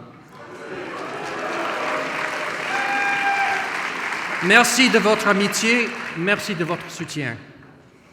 À cause de travaux sur la route, nous vous informons que notre Brexit va rester en gare pendant quelques semaines. Nous nous excusons pour le retard occasionné. Quand même, nous pouvons fêter l'anniversaire, je crois, de l'UPR, tout en se réfléchissant de ce qui se passe ici, comme préambule d'une révolution souverainiste, bientôt plus internationalisée et répandue. Enfin, l'espérons, les travaux sont en cours.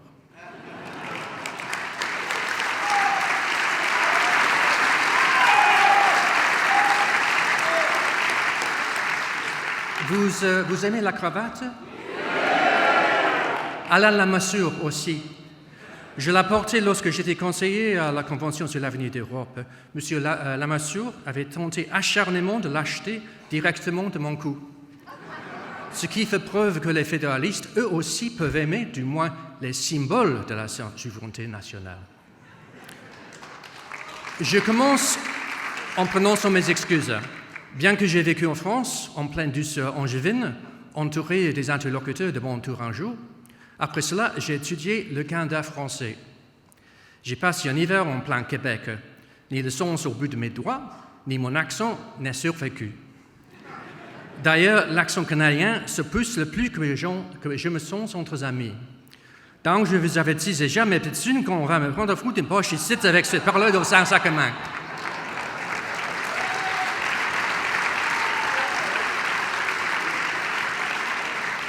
J'ai vu un drapeau québécois là-bas, mes excuses là-bas, mes amis. Je dis quand même que c'est à cause que je n'ai étudié le Québec que j'ai commencé à comprendre la condition et la destination des États membres de l'Union européenne. Car c'est en comprenant l'histoire des systèmes fédéral et confédéral qu'on est averti quand on voit les mécanismes identiques en pleine fonction. La lente assimilation qui se passe à travers les lois, à travers les jugements en cours de Luxembourg, à travers les traités, à travers le budget. Cela se passe aussi avec l'assistance de mangeurs de lotus.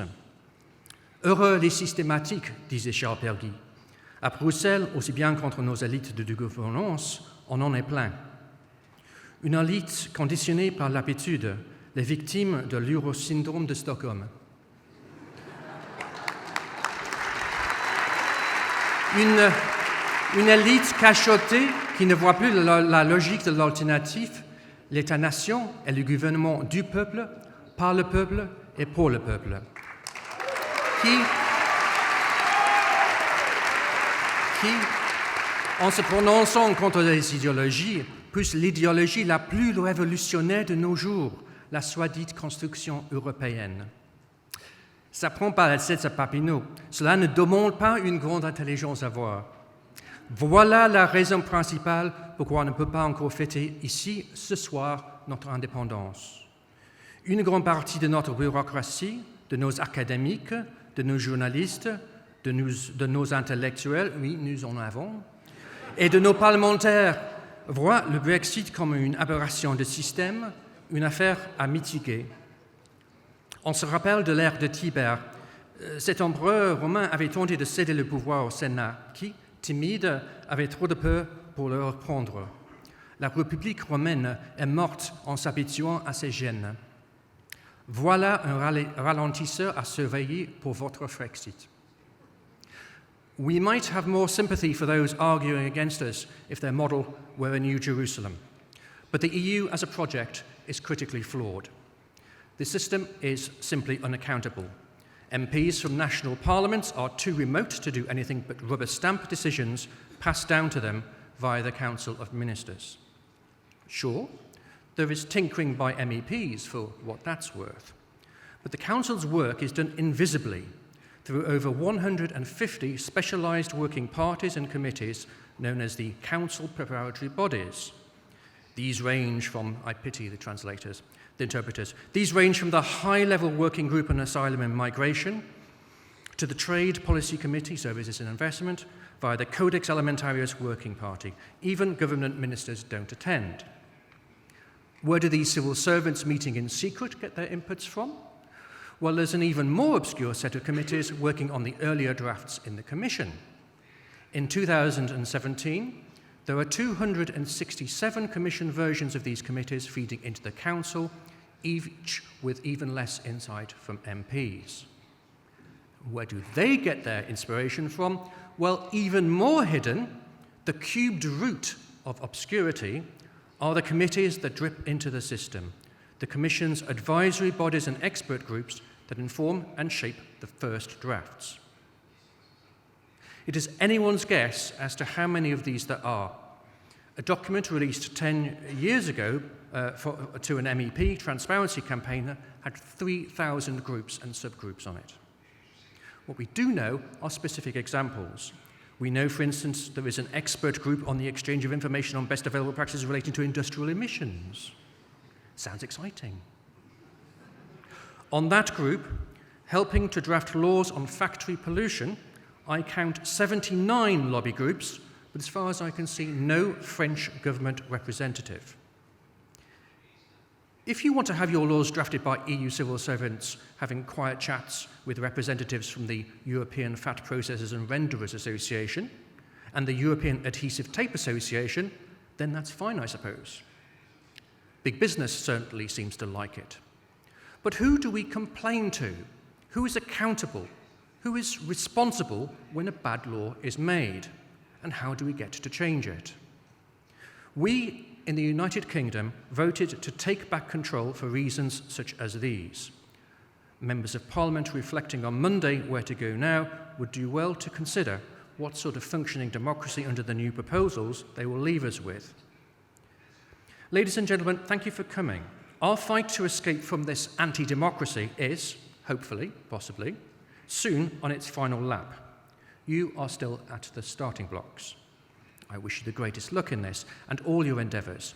It will happen from a hard fight, but best things always do. We will be waiting for you as friends and allies and partners when you succeed.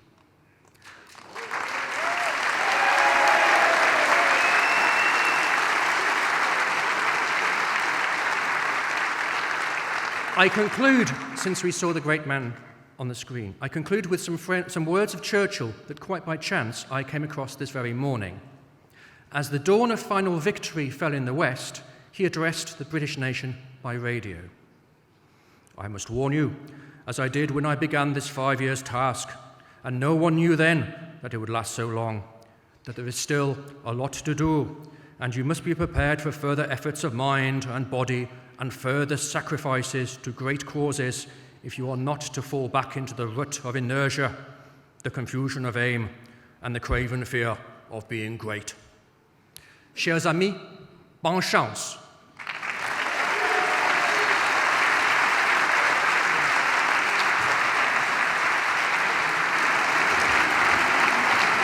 Merci Lee.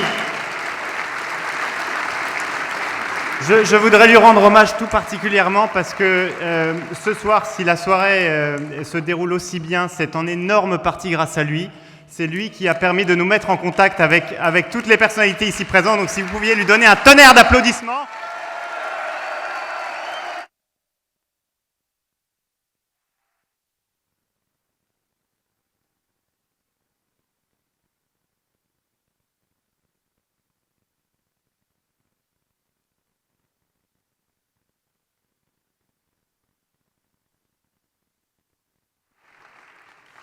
Donc juste avant d'appeler la dernière personne, je voudrais simplement dire que si c'est possible, ceux qui le souhaitent parmi les intervenants, est-ce qu'après la prochaine intervention, vous pouvez monter sur scène et comme ça on pourra prendre une photo avec François Asselineau. Voilà, même ceux qui n'ont pas encore parlé. Voilà. Et je vais maintenant appeler Ross Allan de Alliance of British Entrepreneurs. Welcome Ross.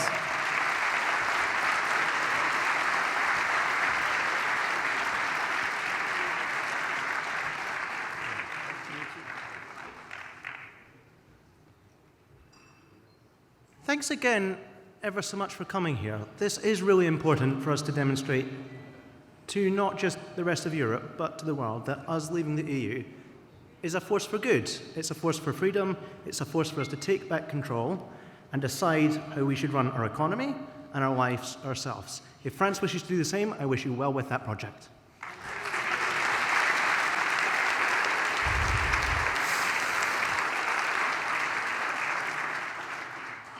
There are two questions that I wanted to ask and quickly answer. The first is, what should we, as Democrats, be seeking to do? And the second is, what is it that British business is saying is most important now? The first question, what, as Democrats, must we do? We must have, whether it is a deal or not a deal, it must be something that does fairly reflect taking back control. It has to take back control of our money, of our laws, of our borders, and our trade. In the absence of that, then the people of this country will feel that they did not get what they voted for in 2016. We must have that delivered. That is why Theresa May's deal has continued to fail to this point in time, until the British Parliament is trying to provide us something which actually does that. We will not be delivering on the referendum result in 2016. So as Democrats, we absolutely must demand that we do have an exit from the EU. We hope that, again, you are able to assist us in that part of the project from our end.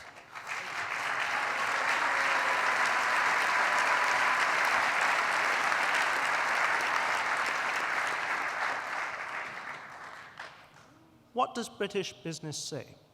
So people claim, particularly EU-funded outfits like the CBI, so that is a group which claims to promote business interests for the UK, they claim that British business is about reversing the results of our referendum. British businesses do not have an interest in that. Most British businesses simply want to have a return to certainty, where we can have investments resume. So you've heard from Jonathan earlier this evening that he wants to be able to get on and run his business without constant regulatory interference from the EU. We can only do this by us actually honouring the referendum result in 2016 and not seeking to reverse it. What we should be doing is leaving now as soon as possible. That is something that hopefully we can do in these next weeks or months. But most important of all, we must be doing that again as Democrats, because if we are not being Democrats and honouring what was demanded in our referendum, then this is something which will never be settled as an issue. So it's a very simple message that we have from the Alliance of British Entrepreneurs that we try to share with people across this country. Don't trust outfits like the CBI. They are EU funded. They are trying to do something in terms of pulling the wool over your eyes over what British business wants. They claim that what British business wants is what some very rich people and some multinationals want. That is not necessarily what is good for British business, where most small and medium enterprises are the real growth engines of our economy.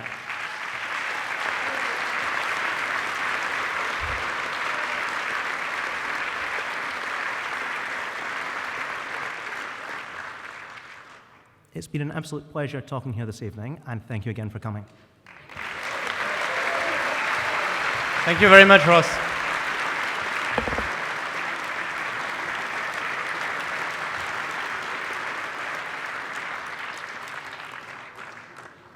Vous avez faim? Bon, ben, on peut y aller. Donc, il y a une pièce... Donc, ah, la photo, oui, la photo. Alors, si je peux demander aux personnalités qui sont ici présentes devant de venir sur la scène. Et pendant ce temps-là, je pense que les autres peuvent commencer à bouger. Donc, on a 3 salles pour la restauration. Il y en a une qui...